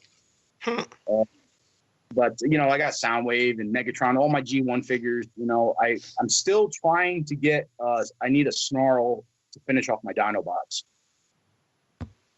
I've been procrastinating for like a year to get him. So. Do you have anywhere to buy that stuff where you live? No, you have to. I buy most of my G1 stuff on eBay if I can, and I usually go to a reputable dealer. Wheeljack's Lab on there is one I usually buy from, and he sells the real deal. But not around here. No. So I'm out of luck there. So I have to buy off either a friend of mine. Like if one of you guys were to offer me something, I would buy it from you than from most junk places that I know of around here. Nobody sells that kind of stuff. It's either updated stuff or stuff that I wouldn't even dream of putting on my shelf. You know? So I guess junk shit, you know. And I go ahead, man. Go ahead. No. Real quick. As far as figures go, I don't like buying pristine toys like the G1s. If they're like a C7 or a C8, where you can just get a new set of ripple labels and make them look pretty close to box new, like you just took it out of the box, I'm happy with that. I don't like buying pristine toys because if your collection is like a little weathered, why would you have pristine mixed in with it, you know? But go ahead, go on to the next question. I already know the answer. I think. What scale do you collect? I used to collect the MPs, not so much anymore. The only I collect mainly. I collect the Chug and Generation size figures. G1, of course. But when it comes to combiners, that's iffy. The combiners themselves, I don't care if the figures are monstrously sized. If you were to transform into their alt modes or robot modes, because in the cartoons, the combiners were like Bruticus picked up Megatron, and Megatron's how tall? What, 25 feet tall, something like that in the cartoon? Okay, and if Bruticus picked him up and his hand wraps around underneath Megatron's arms and it's got him completely engulfed in his fist, you can imagine how big he is. Bruticus has got to be every bit of 50 to 60 feet, if not bigger, and have the feet the size of a bus. So I don't care if my combiners are gigantic compared to the rest of my figures, because that's what they were in the cartoons. So that's generally when I go. I'm hoping eventually by the end of the year to get a Toy World Devastator. I want one so bad. In the green, of course. But I mean, as far as regular figures, I like to keep them in the regular generation size or something like that. But if there's a masterpiece figure out there, if Fans Toys is coming out with a cup, I would get that. You know, it depends. A figure has to catch my eye. I'll collect whatever. You know, it depends. It just depends on what's there. The fuck was that? Bedbug's vibrator. Wasn't mine. So you have one? I got a notification. Oh, okay. It's your phone. Right. So, do you have any Focus collection or any non-TF collections? I collect custom lightsabers. I'm also into cosplay, a little bit. little into the Star Wars stuff. Not insane over it, but I have a few custom lightsabers, and I have a full set of armor, stuff like that. I collect. You have a full set of armor? Sith armor, yeah. Oh, nice. Mm-hmm. I had some pictures up on my timeline, you know. Yeah, I have my full Sith armor, but not of like Vader and stuff like that. My character exists in the Old Republic time. So, I'm guessing do you play the game? No, the last time I played a video game, dude, and I'm serious like this, I haven't played games in like 5 or 6 years. I got video game systems sitting upstairs that I haven't touched in like 5 or 6 years. I don't have the time to play games like I used to, and because I'll sit down and play a game for like ever. I'll never move, you know. And the old Knights of the Old Republic, stuff like that. Yeah, I was a big fan of. Nice. So I guess the big question: to knock off or not to knock off? Oh, that is a tough one, and Chris and me share the same idea on this. If you're going to use it for customizing, especially with the price of figures, especially if you want to make like, let's say you want a Warbotron Bruticus, but you want to turn it into some gigantic apocalyptic beast from hell, and I'm talking full paint, weathering, damage, and all this other shit, you're not going to take a $400 or $500 figure and chop it the fuck up. You're going to look for a cheaper alternative, and especially if you're going on, you want a bigger scale, like oversized, a giant scale. You know, the KO figures work in that favor. It definitely saves on the pocket. But I mean, to have them in your collection as a regular buy all the time thing, no. So you don't mind defacing knockoffs? No, I don't mind cutting their faces off and putting something new in the place. No. Nice. Because a friend of mine sent me the oversized jamb Warbotron.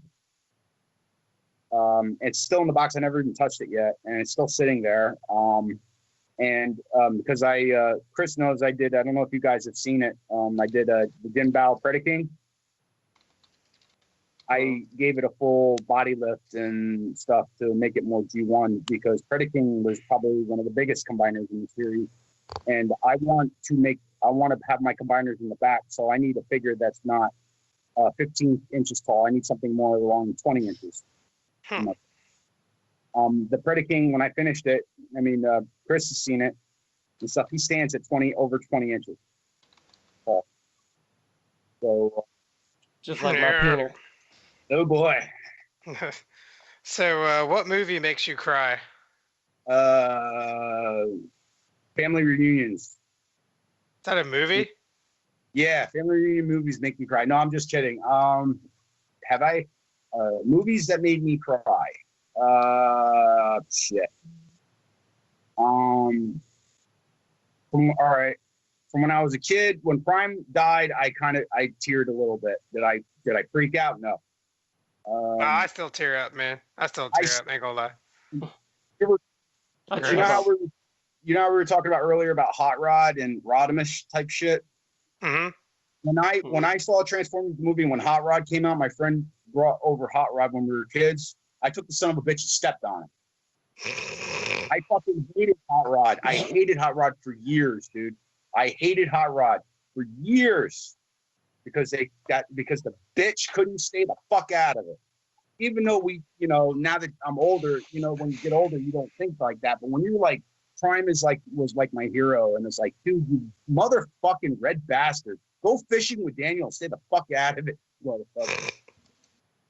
But that made me tear up, and shit. Is there any other thing that made me cry? I would have to say the only thing that made me tear up wasn't the fact of the movie tearing me up. It was the fact that I watched my wife tear up over it when we watched Titanic in the theaters in 3D. Dude, I thought that movie was funny as shit. I teared up. Yep. It's like that sympathy thing, she started. Like, why are you crying? And I'm like, why? And she got so upset she left the theater. I said, well, And that's another thing that made me cry because I just wasted $20 on a movie. Did she not know how it was going to end? No, she's seen it before, but she wanted to see it in 3D. So she said, "Can we go see in the theaters?" They had the 3D glasses and shit. Does the ship not sink in the 3D one? The movie's the exact same, but I'll tell you something. If you watch it without the 3D glasses, it's gonna make your head split. I don't want to watch that shit in 3D. I don't want to watch it at all. Oh, saying if you watch. I would have seen her leaving the theater as like, God damn it. Now we can go to Hooters and get some chicken wings. That sounds good. We go to Hooters for chicken wings, but we went out for dinner afterwards. And Jesus, I'm glad and the one thing we didn't talk about was the movie. She said, "I'm sorry for leaving the movie. It was just so upsetting." I was like, "It's a fucking movie, honey. Jesus." Does she tear up when they put the lemon in the water at the restaurant? No. All right, man. Have you ever, I don't think I've ever seen this word used this way. Have you done anything untoward for your toy addiction? Come on, man. You're a Southern gentleman. You know what untoward means. It means anything like stolen or like suck dick to get a fucking six shot. Shot. I stole a figure out of a store once, but that was it. And I think I did it once, and that was it. Was that last weekend? No. No. Years ago, I was a kid then. You know, you didn't have much money. You think you got money in your pocket, you pull out a lousy $5 bill, but the figure you want's like $15 and you ain't got it. So yeah, put it underneath the shirt and hope that nobody sees you walk out with it. What was it? Just like they said in the Jane's Addiction song. What was it? What was it? Oh, the figure? Yeah, man, we gotta know now. Generation 2 Grimlock. Weren't you like 15? Doing the math here. In the store I was in, it was like Toys R Us. I lived in Springfield, Missouri at the time, and the cost of living's different there. I don't know what it is. Nobody buys anything in Missouri. I went to school down there, and I was in high school, and I saw the G2 commercials when they came out, and it made me think back to when I was a kid, and I said, "Oh, I'd like to have some of these again, some of them." And I wanted a couple figures, and I saw the G2 Grimlock, and it's like the Blue Balls Grimlock. I didn't have the money to get them, so I fucking put them underneath my jacket and walked out with them. Do you still have them? Yeah. Oh, nice. So you're still in possession of stolen property? Yes, I am. I don't give a fuck. So that was actually pretty funny. So tits, ass, legs, face, or other, or peener. Actually, it's a mixture of three. Love the tits. I love legs, but an ass definitely, because you're always looking at a caboose. At least for me. Gotta have the caboose. But hell yeah. The tits thing, that's a story. If you guys are willing to let me share it. Uh-oh. You know, it's nothing like that. It's nothing like that. When I was born, I was too small to breastfeed. I was only 2 pounds 4 ounces. Damn. And I never got to breast. Yeah, I was a small motherfucker. I've taken a dump bigger than that before. Smart ass motherfucker. Go ahead. But no, I was too small, and I was sick a lot when I was small. So my mother couldn't keep me quiet. I'd scream all the time. So my aunts would come over, and they're all big chested. They're all big chested. They would come over in their robes, and they would put me in between their tits and cover me up with the robe, and I would go to sleep so my mother could get some peace, because I was such a sick fucker. At least that's what she told me. I don't remember. But that's what got me affectionately for tits. That's what got me. So I was between tits when I was like a little motherfucker, and I still love them. Tits. So it was a little incestual situation. Well, I wouldn't go that far deep. I was too small to remember. So it was okay. So it's a blackout moment, I guess you could say. It's okay. We won't hold you responsible for it. Thank you. It's fine. I can live with a clear conscience now. But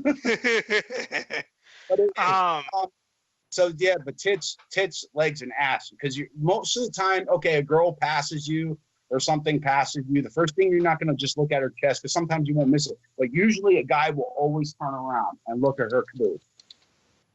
They're always the eye goes bing, the ass. Not JL. He doesn't like girls. Oh, that's you poor son of a bitch, you. But especially when they bend over, you have a woman that's got an ass. It's just an ass, but when they bend over, it's like it's like a table. No. That thing is like, keep going, keep bending over, just keep bending over, and see how much more you can make that fucker fan right the fuck out. And then can you pick that up? I dropped it.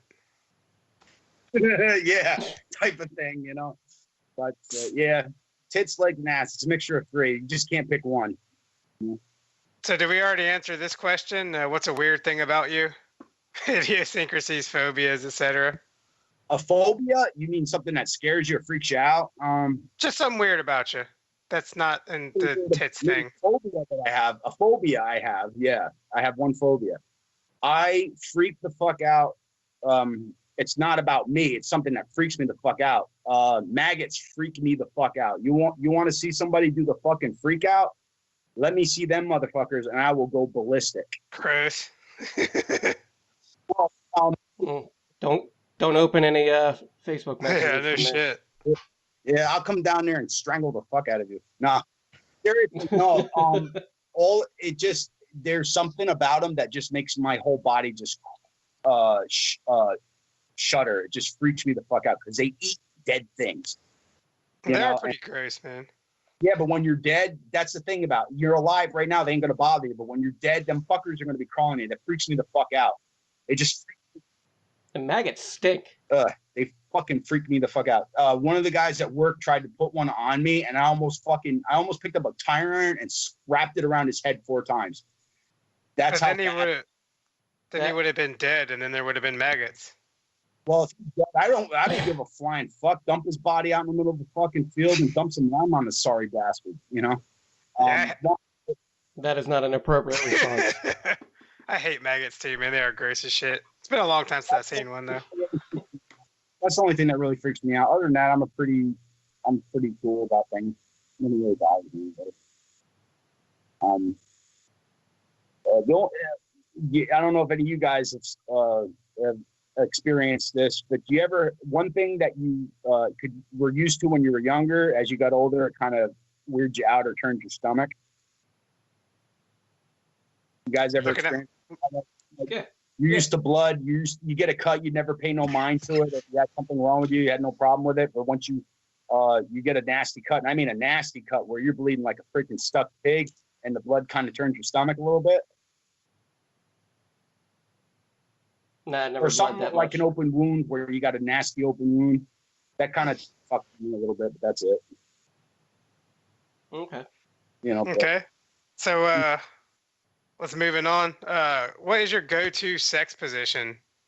Go-to sex position would be back. Doggy is my favorite, probably. That makes sense. The caboose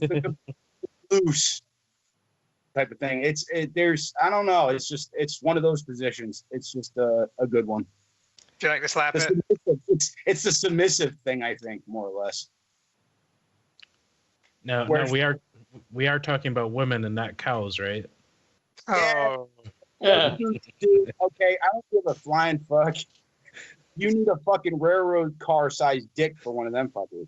Gross. Nobody that I know of is carrying that big a chunk in their fucking pants. So. Well, some of us are.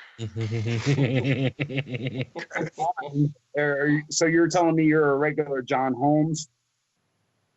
Maybe a Sherlock Holmes. I got to hunt for clues. I got to hunt for clues.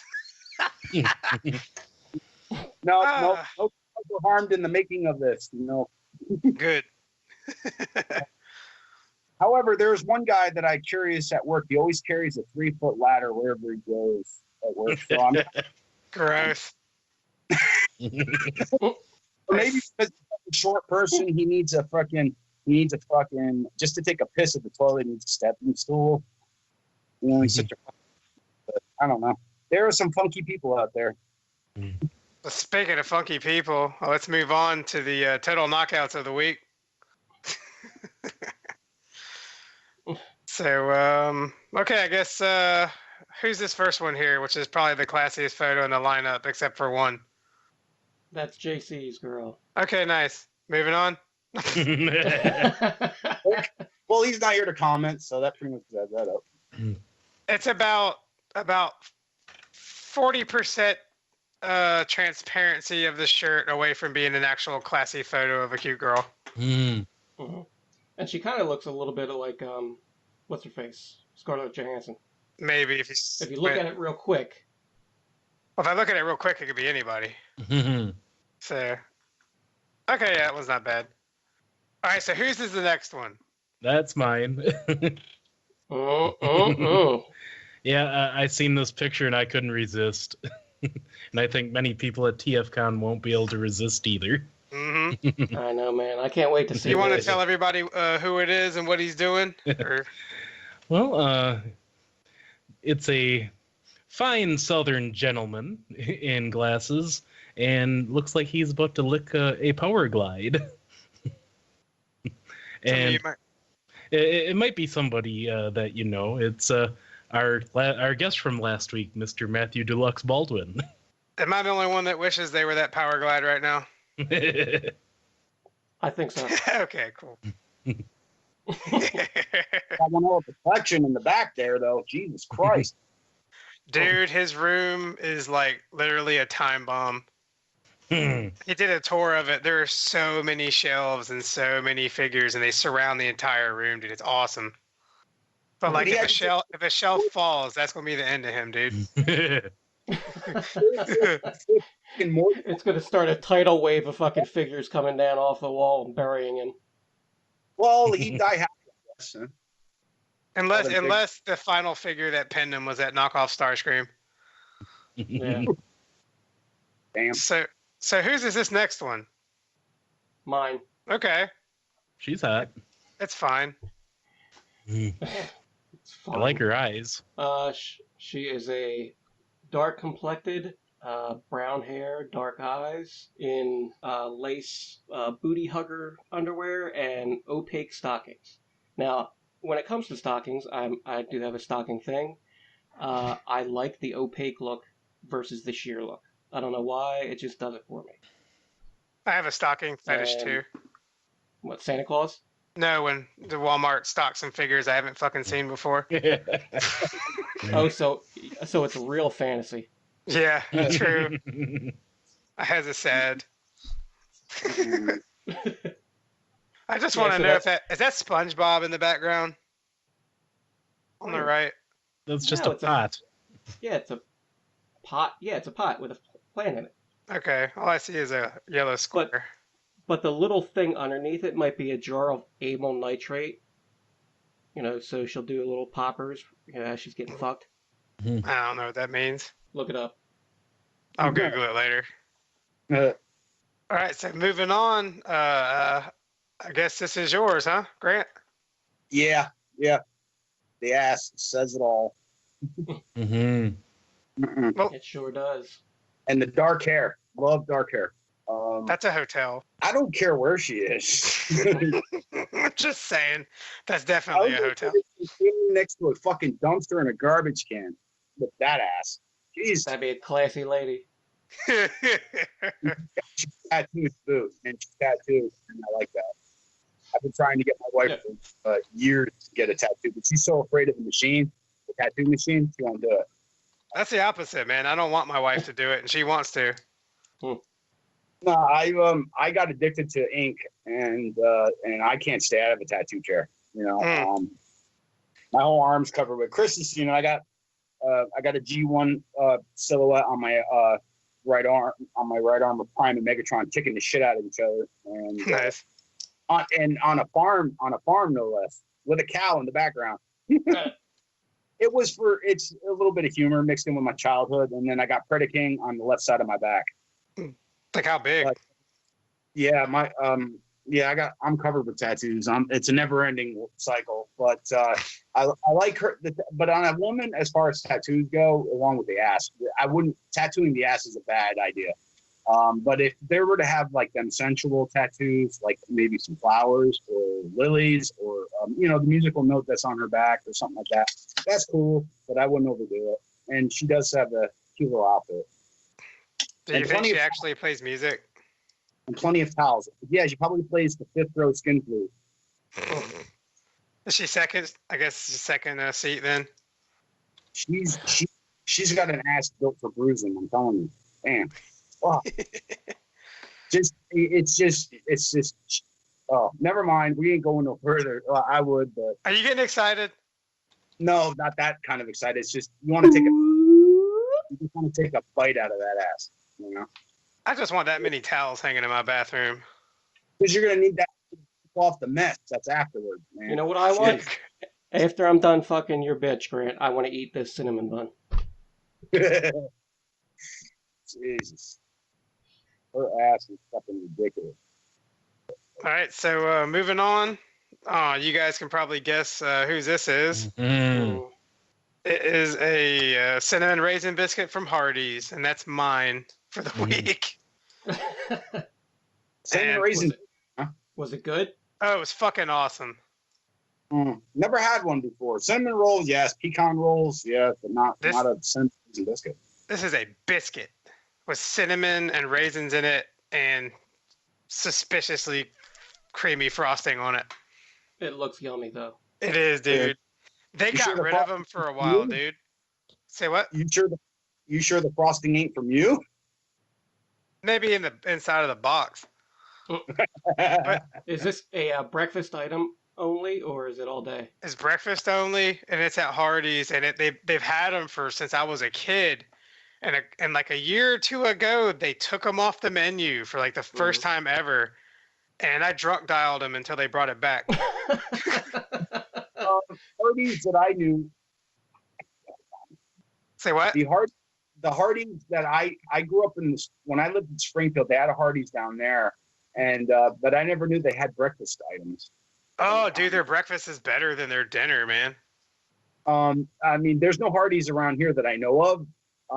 Maybe I think there might be one going up around here, but that does look good. Cinnamon raisin biscuits. But yeah, I really did write them a letter when they took them off the menu. I sent them a stern email. I threatened to never shop there again or never buy anything there again. So they're gonna listen to one lousy one person bitch, and they're not gonna and they'll probably say, well, we got another couple 100,000 people that come in and out of here every day. Blah blah blah blah blah blah blah blah. You know, the whole world's coming to an end. Well, that's the general thing with a lot of fast food places. The stuff that you really like, that's on the menu doesn't stick around very long. Like the McRib sandwich. Or Wendy's had a bacon cheddar lover cheeseburger. It had like two burgers on it. It had smoked cheddar cheese, grilled onions, cheese sauce, extra smoked cheddar cheese sauce. It was fucking best burger they had. They took it off the fucking menu and they won't bring it back. I remember that. That was good too, man. And then Burger King had the sourdough bacon cheeseburger. That fucking thing was the bomb. You know. Does anybody remember the Cholito? No. Oh, yes. 79 cents on the Taco Bell menu. Fuck yeah, dude. Yep. You put some hot sauce in there? I worked for Taco Bell when I was 17. I remember because I worked there, and I ate them fuckers like it was going out of style. You could go into Taco Bell with $5 in your pocket, get a small drink because you had free refills, you know, and you buy like 4 Cholitos and a soda, and it comes just under $5, and you ate like a freaking king, and you were full. Yep. Dude, I did exactly that. Like all the time, especially once I got a car and I could drive. Shit was awesome, I lived man. in Springfield, just up the road from me, and I worked there for like, I don't know, 8 months. And I used to eat Taco Bell till it was coming out my fucking ears. And the Cholito was the first thing on the menu, or the first thing I always got. Yep, I remember that. They're like a fluffer for the rest of the food. What? They're like the fluffer for the rest of the menu. It gets you ready to eat some Taco Bell. God, that makes me hungry. It seems like though, but the good fast food places that you like, they take stuff off the menu all the time that people do like, and they put shit on there that nobody will even touch. Like a bunch of cheeseless tacos and burritos. Yeah, pretty much. The Fresca menu should go back in the freezer and stay there. You know, it's like no. I want a Fresca vegan burrito. Gross. Nope. Give me a Cholito, but they'll never make them again. But I'll sit there and easily eat a bucket of chicken from KFC or Popeyes. So we don't have none of that shit. We do have a KFC Taco Bell, but it's really like it's the opposite direction of my house, like 15 minutes or 20 minutes. My wife and I were out the other day and we stopped to do some stuff and we stopped at Popeyes and I ordered a box of chicken. I ate 10 pieces of legs and thighs and then easily go through another box later on. You know, man, I love Popeyes. I love me some Popeyes. Chicken. They got the legs and thigh thing like 10 piece for $10, and I'll go right through that sucker plus a large mashed potatoes and gravy. But it's still no Long John Silver's though. Shout out to Long John Silver's again. Long John Silver's, but it's like 35 minutes from my house, and I don't feel like going all the way over there for some fish. You know, dude. Come on. I literally drive an hour just so I'll be in an area where there's a Long John Silver's I can stop at. You guys I used to have a girlfriend that lived 3 hours away, so I used to drive 3 hours for fish. Yeah. You guys have White Castles down by you? God, no. Nope. Well, fuck me, man. There's some people that I know that will drive. There's a mall called the Palisades Mall, and they will go. That thing is like the size of a fucking skyscraper, and there's a White Castle there, and it's like an hour and a half away, and they'll go all the way down there for a fucking case of White Castle. I said, dude, you need to go down there and get yourself a case of fucking dysentery and fucking die. Fucking all that. You're gonna drive an hour and a half for some fucking burgers? Get the fuck out of here. There is a White Castle near TFCon, I've heard. Yeah, blow the fucking thing off the goddamn map. I actually enjoy it when I find it every 5 years. I run across one about every 2 or 3 years. I run across a White Castle. I don't have White Castles around me, but I actually picked up their frozen burgers and fed them to my children this evening. I like the frozen ones, man. I actually think the frozen ones are better than the ones at the restaurant. It could be because they don't sell vodka at the restaurant, but you know. Could be. Yeah. I go over to Burger King, get me a Bacon King. Them freaking burgers are great. It's like a jumbo-sized double bacon cheeseburger. They're good. Man, Burger King's like the last choice for me. I like Burger King's regular little burgers, man. I like Wendy's and Burger King. I don't care for McDonald's. I'll eat McDonald's regular burgers and chicken nuggets. Nope. I love McDonald's chicken nuggets, man. My wife always gets the cheeseburgers and a large fries or with extra pickles, and I can't eat McDonald's anymore. I ate it so much when I was younger. I can't stand it. Just the taste turns my stomach. You know, but I'll go to Wendy's or Burger King and I'll order like 4 Whoppers or something. So, damn, man, that's a lot of Burger King. Well, shit, dude, I can eat a 2.5 pound steak, no problem. Damn, dude. Yeah, I don't eat that much. And it sucks. I don't eat that much, and I'm fat. What the fuck? I actually don't eat much at all, and like I still stay big. It's because I'm lazy as fuck when I'm not working. We have a steakhouse up here that'll cut a steak up to 50 ounces. Damn. And when we go out there, it's expensive. It's not cheap, but my wife and I go there once a year or twice a year, like for anniversary or something. It's expensive. And I'll get a sirloin or ribeye, 32 ounce. I'll eat that plus a bloomin' onion plus 4 beers and a couple shots, and I'm good.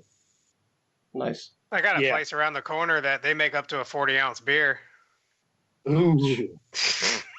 I miss being able to eat like that. I used to be able to put some fucking food away. Don't kill me now. The problem of it is it doesn't always agree with you. You guys like diners, or like just go to a simple mom and pop diner or whatever, you know? Yeah. My wife and I, we don't go to the, everybody likes their restaurants. Some people like the expensive shit and stuff like that, but my wife and I just like going to like the down home mom and pop diners. Sometimes you can get some of the greatest food there. and you get what you pay for. You'll go spend $30, but you're going to feel like you spent $60 because not because you spent that kind of money, it's because the amount of food you got. And I like diners, man. You can get I got a prime rib dinner. My wife and I went to the Colonial Diner up here, and I got a prime rib dinner. The prime rib was on one plate, and the other stuff that I ordered was on the other. It was so big. And I was a happy motherfucker, So, I mean, you eat with your eyes first. Whatever you're looking at, it either stimulates your appetite or makes it go down the toilet. One of the two. But you got to enjoy food, especially if you're gonna spend good money, you might as well eat good, And this show is making me hungry, dude. Let's move on. Let's move on to something that kills my appetite. Hold on. We're at 2:30 now. Do you want to tackle this topic, or? I think we should save the discussion for when JC's back. Yeah, I think so too. So let's just table this one and move on to listener questions. Okay, sure, man. All right. So we got 2 questions from our other listener, Yul Eblamo, Coco Smooth. If you one day woke up at the age of 5 in the 80s, knowing everything you know now, what would you do differently? I guess we'll start with bed bugs. I'd buy stock in Microsoft and Apple. Fucking A, that's my fucking... and Google and Amazon. That's mine, too. I'd also sell the formulation for meth. Jesus. And I'd also create Facebook before Zuckerberg did. Yeah. Nah, man, you don't want that on your shoulders, man, on your conscience. They say he may be gearing up for a presidential run. Oh, great. Look at the fucking countries. Here we go. Well, I think, can I be president too? Can I just jump in the fucking Oval Office and nuke the whole fucking other areas? Every president we get in the fucking office is a bigger idiot than the last one. I didn't even, never mind. If I was born in the 80s and could do shit different, number one, I would invest my money, if I had any, into something proper that prospered, that if we knew, would prosper, and then I wouldn't make some of the financial decisions that I made, and I'd be a hell of a lot better off financially now. But would have, could have, should have. I think the hang up with the question is it says you woke up at the age of 5. Yeah, that's the problem. I didn't have any money when I was 5. If I'm thinking like, I got to wait for years until, I can dip my wick in all the fucking chicks that I passed up and, put those stock deals in and, all that shit. But I can't do that at 5. Well, not legally. No. Not really. I would probably not wreck all my shit, and then my collection would be a lot better right now. Yeah, that's a good one too. Yeah. I would never loan my Sega Saturn games to my friend's brother. All the ones that were worth hundreds of dollars are the ones that I loaned and disappeared when they moved. They're also the ones that I currently need for my collection. I stopped when I had my PlayStation. I stopped because I loaned out 2 of my games. My wife got them back. I went to go put them in, and I looked at the bottom of the discs, and they were scratched. And I blew a gasket. I just shattered them against the wall. None of my games have a scratch on them, and I used to be a fanatic about that shit. Yeah, me too, because that shit was expensive. You broke it, you weren't getting another one. Yeah, and I had every game system you could think of from a kid. I mean, I got my first Nintendo, and and the last system I bought was an Xbox 360. I haven't ventured past that because most of the games that I like are on those systems, so I really don't feel like I got to go out and buy another fucking system. If I woke up then with what I know now, I would grow up not wasting any money on any chicks until I met my wife. There you go. I'd have a lot of money. Yeah. Well, more than I do, anyways. Yeah, when I was about, I don't know, maybe 10 or so, I had one of those R2-D2 shaped toy boxes. Oh, nice. It was like a cheap thing from JCPenney or Sears, one of those fucking things. It was just particle board and a plastic, shaped lid. So, I hit 10 and I'm like, I don't need all this fucking Star Wars stuff anymore, so I put it all in that fucking toy box and put the toy box out on the curb. And I bet you regret it right now. You regret it because the shit's probably worth a lot of fucking money. Yep, because I took care of my toys. Mm-hmm. So they were in good condition. I mean, they were all loose and played with, but they were still in good condition. Yeah. I sold a bag of probably 75 GI Joes for $5 at a yard sale because I figured I was too old for them. I didn't want them anymore. Somebody else I had them out for sale at my friend's yard sale. Somebody gave me $5. I'm like, okay. The only thing is with my figures, I don't care. Like I was talking to you guys before about collecting the G1s. I don't care if they're mint because nobody's figures, if you have a collection, most people's figures aren't mint. They're in good shape if you took care of them, but they're not mint. I'm a freak. If I'm missing one missile to one of my figures, I go ballistic. Like I have two versions. I have two reflectors. The G1 reflectors. I have one that never had the box, but it has all its accessories. But then I also have another G1 reflector with the mail order box, the white box that says car on it, and with the foam insert and everything. That one stays in its box. And I freak out about that shit, with my figures. My G1s especially, because you just can't go out and buy another one, Yeah. Part of what got me into collecting was fixing the shit that I broke when I was a kid, when I got it back when I was older. Nobody goes near my G1 stuff. Nobody. That stays in. I have it in an enclosed case. Bookshelf with the glass doors. Touches those. They're off limits to everybody. And a couple people have knocked one of my figures over, like they bumped the shelf by accident, and I went ballistic. It's not. It just is because some of these people don't understand that these figures are like 20, 25, 28 years old, and the plastic isn't as good as it used to be, and some of them will break if they get knocked just right, because the plastic's great. Fine. But, oh well, what if it should have. It took me until I was 30. I think I was 34 when I got my final combiners. I finally have all the combiners. Never had them when I was a kid. Now I got them all. So the original G1 combiners, including cool. Nice. Mm-hmm. All right. So I guess question number 2 is also from our other listener, Yul. If money wasn't an issue and you had one dream geek project, what would you do? For example, would you make a dream team of James Cameron and the Bungie team to make a good Halo movie? Or would you hire Alan Moore and Jim Lee to make a 5-year comic opus? Bedbugs. What was that? Oh God, dude! If money wasn't an issue and you had one geek project, okay, I'm reading it. That's a good question. Well, there are some old PlayStation games that I really enjoyed. One of which was Vanguard Bandits, and I would love to see an updated sequel for that game. That would be my one thing. I would have Panzer Dragoon Saga re-released on Xbox Live Arcade and PS Network, so I won't have to pay $900 for a copy of it one day.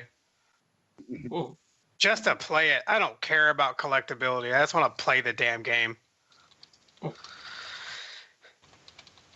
I would also probably hire a bunch of really good guys to make a good G1 styled modern day Transformers movie. Oh, you fucker stole my thunder. Yeah, I'm sorry. That was mine though. You take those fucking statues that we talked about earlier and put them moving around and walking, talking, all that shit in the movie. I'm in. Nice. Grant, what would you do, man? If I did, I would just fucking go back. I don't like it when they make a movie based off something already done and completely blow it off the scale. And I don't mean in a good way. Transformers is one of those fucking things, but the other one was Resident Evil. Fucking go back, have the fucking directors play the fucking game and then make the fucking movie based off the goddamn games. That made me madder than hell. I would just fucking hire whoever and just fucking tell them you make it to the right thing, to the right scale, the right everything, or I'm gonna break one of your fingers one at a time. You're so violent. Jesus I'm Christ. getting all worked up now, man. He's gonna punch a cow udder tomorrow, man. Look at Michael Bay. This is where JC and I would butt heads a little bit because I think the movies are in my opinion, Garbage. They're good in a way because there's something that we never saw when we were kids. So they took them this long to do it. But not only that, but what the fuck is all the shit that they're doing? You know, it's not even nowhere near what the original concept was. They came to Earth and they fought each other, and now you got all this other shit. Cybertron comes into this thing, and then you got Quintessa, who wasn't even a freaking person; it was a freaking planet. The Quintessons and all this other shit, they completely fucked everything up. And to me, they completely fucked everything up. They go so far away, and then for each movie that came out of the Transformers films, it got more and more and more outlandish, at least in my opinion. Well, you know, Michael Bay just throws a bunch of Transformer names into a hat and then draws them as they do the character design. No, Michael Bay pretty much all the names into a hat and then took 50 tabs of fucking acid before he did the film. He's an idiot. That sounds like a plan. He's an overpaid fucking shit director. Fucking idiot. I hope he gets dysentery and shits out his lower intestine. His early work was good, but yeah. I mean, I still don't think we can blame it all on him though. The writer's got to be fucking it up too. Transformers came to Earth back in the medieval times. Oh, we got Excalibur shit. Bro, oh my God. Knock it off. Go back to the roots. Go back to the roots and start again. He's going to do Beast War next. I'm calling it.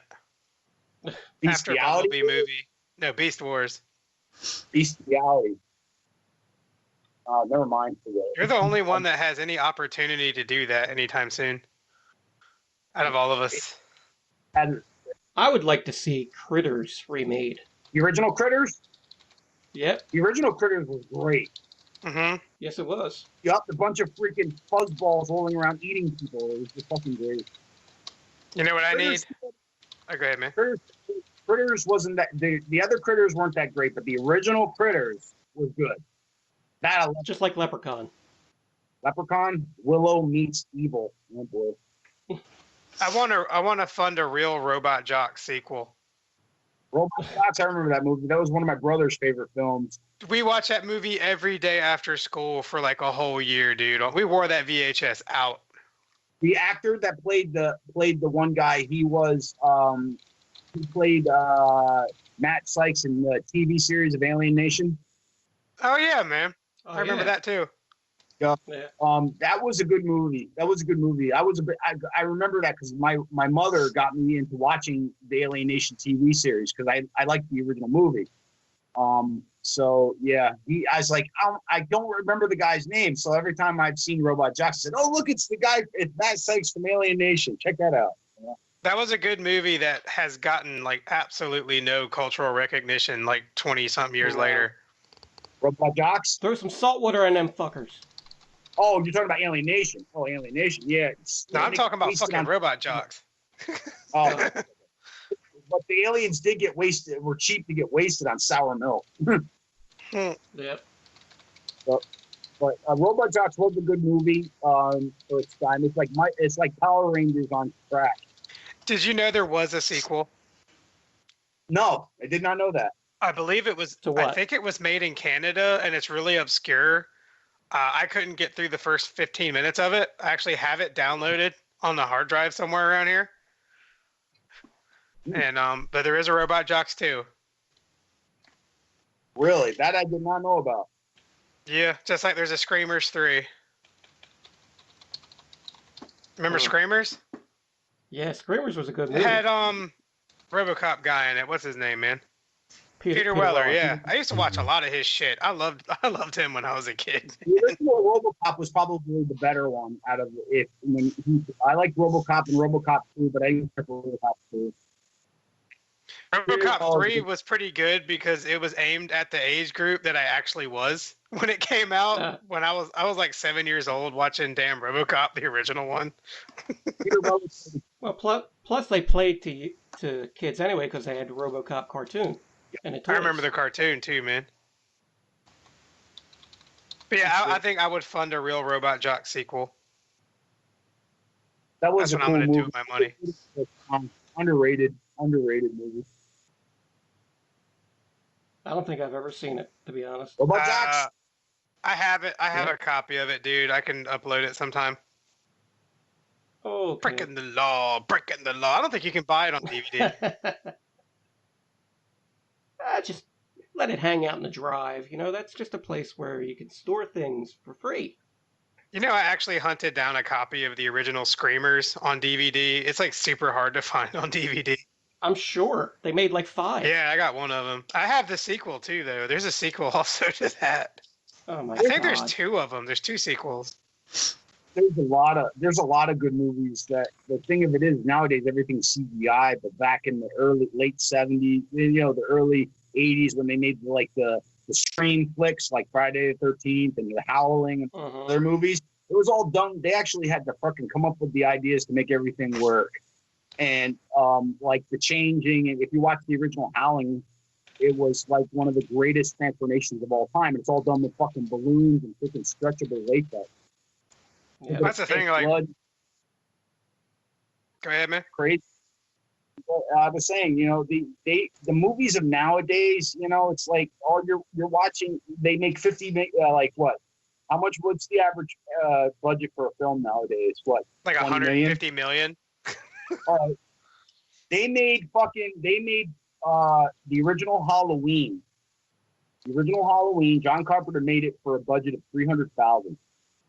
Nice. And that's cheap. That's cheap. Real cheap. You said 300,000 or $300? 300. I thought you said $300. I was like, press as hell, dude. No, 300,000. No, 300,000. And I think the Friday the 13th films were filmed for cheaper than that. And but if you watch, the movies are still cultural icons. The shits are still going to this day, most of them. Oh yeah. But you gotta love them old Scream flicks, them old movies. Like even Robot Jocks was primitive compared to what they got now. And that was all stop motion, dude. Yeah, most of it. But and all stop motion was credited to Ray Harryhausen. You ever seen the original Clash of the Titans? Was it Phil Tippett that did Robot Jocks? Because he was like basically, the newer Ray Harryhausen. I don't know, man. That's I don't know. I think I can Google that. Ray Harryhausen did all the effects for Clash of the Titans, and all stop motion, and stuff like that.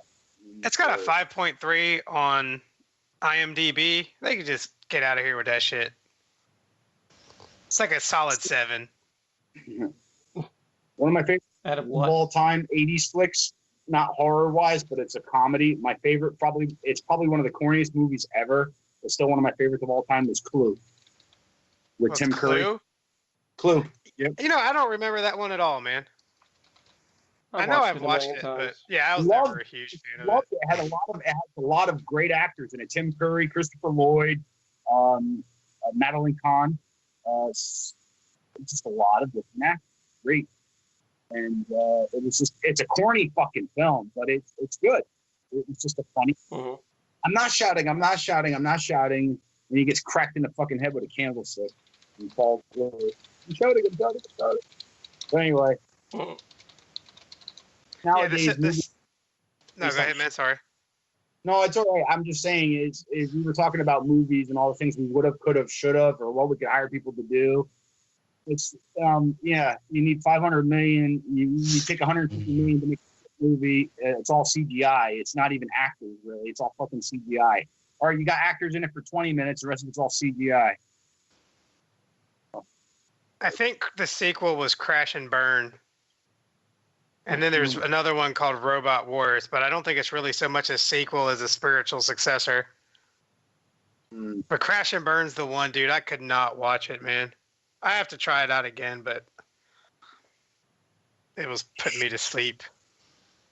There's a lot of movies out there that put me to sleep.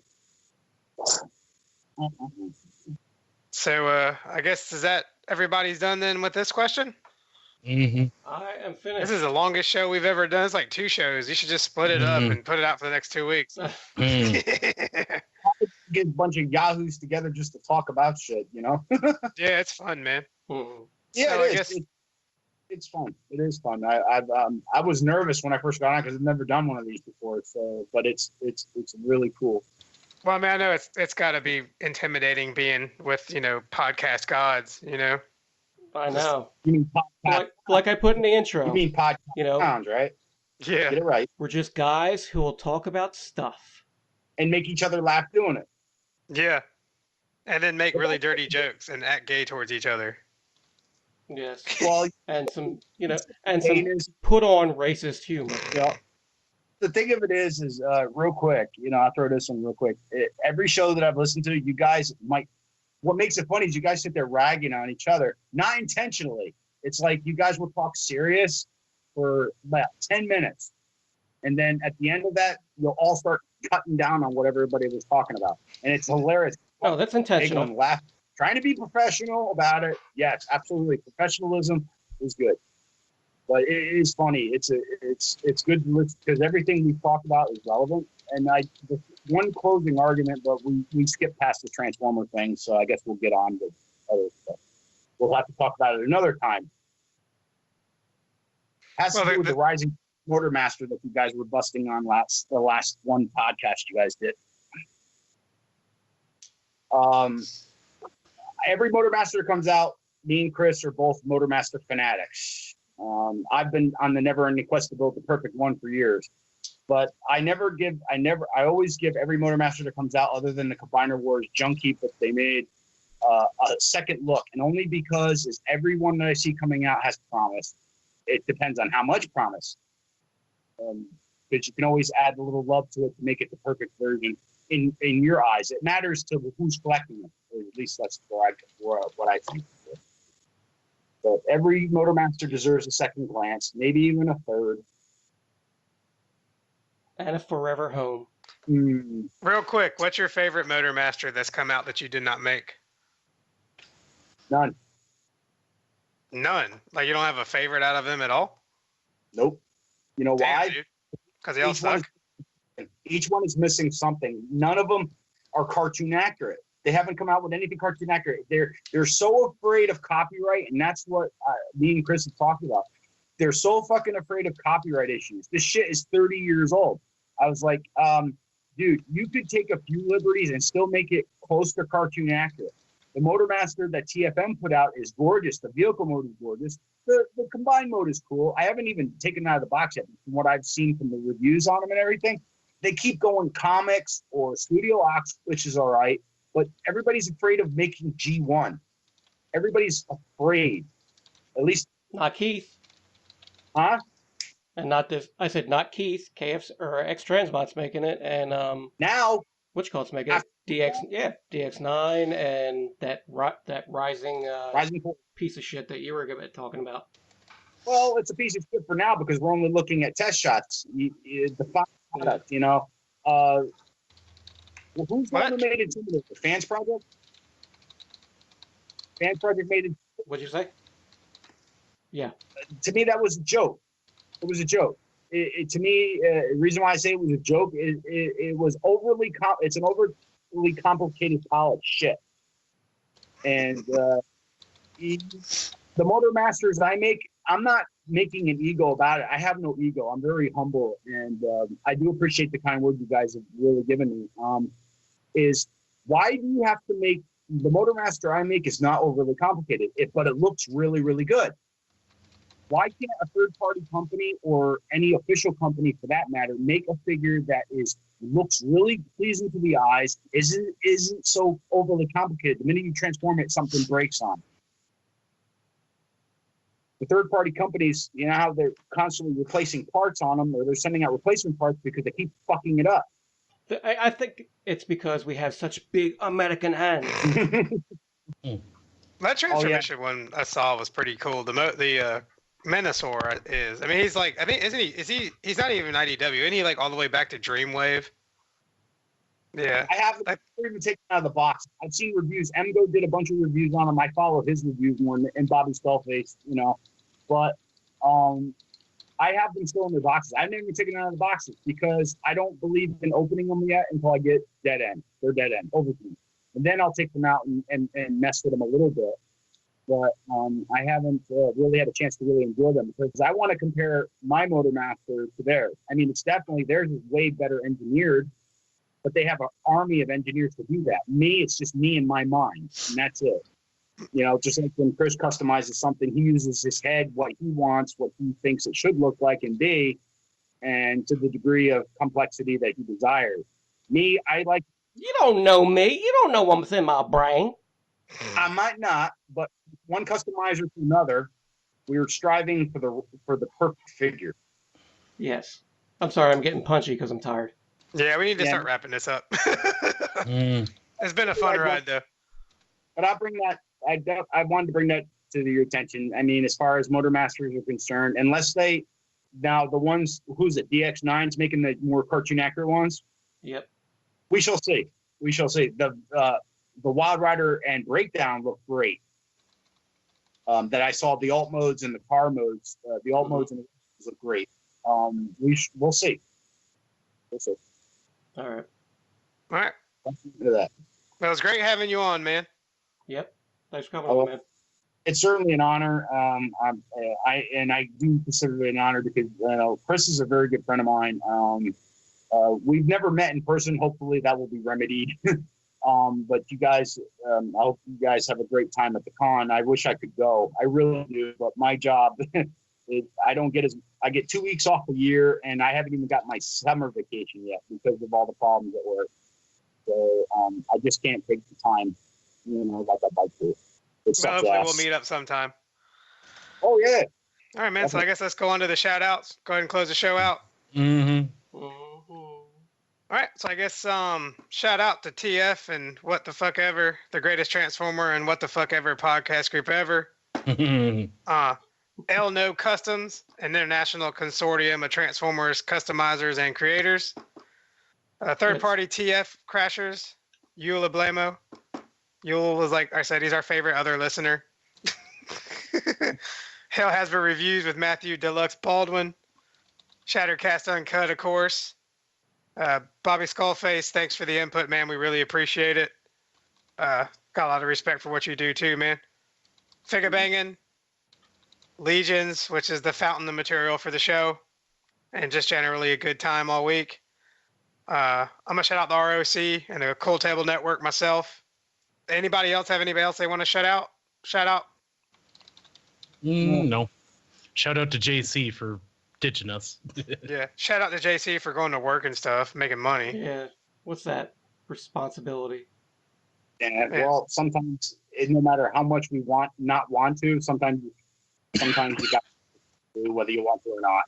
Oh, yeah. Got to take care of that family first, man. Yep, family first. My wife, that's what I'm saying. My wife and family come first, no matter what happens. Fuck everything else when it comes to them, especially. Well, I'll shout out. I'll say a shout out to you guys, all of you, even JC who's not there because he had to go do his deal. But shout out to you guys for doing such a great podcast and busting each other's balls and just having a great old time and keeping informed. You guys have definitely said a lot about the community fandom, whether it be the official or third party. Keep up the great reviews, guys. The podcasts and whatever. It's all good. Thank you, and we appreciate you listening. Yep. As far as real quick on the limited number of wives customs thing, Chris, did you ever tell them the story behind that? Kind of. It was kind of a mistake when we were talking. I don't know. Well, I remember talking to you about building a couple of Motormasters, and I said a limited number of 5, but it came back a limited number of wives. Yeah, because he uses the text-to-speech thing. Oh God. Yep. Yeah, that drives me crazy. That's how it happened. I think that's part of what happened. And of course, Chris has got a sick fucking mind anyway. So, it was, I was talking to him when I built him the prototype Motormaster. I said, I think maybe do a limited number of 5. And it says limited number of wives. It's a funny fluke that turned into something awesome, and I love it. I wore the shirt tonight too. I mean, you guys didn't see it, but I wore the shirt tonight. Awesome, dude. I'm not wearing any shirt because it's hot. Ooh. You want to touch my nipples? Nah, man. Okay. Sweating over there. But I mean, other than that, and a shout out to the fandom and to the people who keep it alive, and any customizers that are listening out there, real quick, besides pushing myself, keep the hobby going and keep it alive. No matter whether you're a pro or a novice, always push for a better piece and try to build the best you can. And as long as you guys keep it going, it'll never die. Well said. Yeah, man. Well, I guess with that, go ahead. Mm-hmm. I said, other than that, and once again, guys, thank you. It meant a lot, and I hope to jump back on here sometime with you guys again, hopefully. Oh yeah, man, definitely. What's the matter, JL? You're not gonna read that last bit? Who wrote that? I did. I'll read it. You get to read it, man. Okay. I'd like to give a shout out to girls who make bad decisions with their bodies, and the fathers and/or uncles that made them that way. And also to alcohol, marijuana, and coffee, the lifeblood of this program. Amen. Amen to the Colombian. The coffee, alcohol gives me a headache. Marijuana makes me sleepy and hungry, which is not good. And the coffee definitely is what keeps me going half the time. Nice. Yep. 100% pure Colombian, my friend. We are at 3 hours, gentlemen. Woo! Insert crowd cheer here. For the attitudes and rough shit that we've said on this show. Yes, I have a violent nature. Well, not exactly. Actually, I'm quite laid back. So, but I do believe in stupidity. It deserves a slap in the face with a sledgehammer.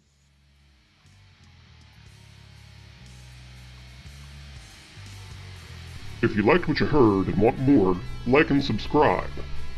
Comment and let us know what you thought. If you're on Facebook and want to join the party and become a fellow dreg, we're at TF and WTF Ever. All hate mail can be sent to tkothepodcast@gmail.com. We'll be back next week with some more nonsense.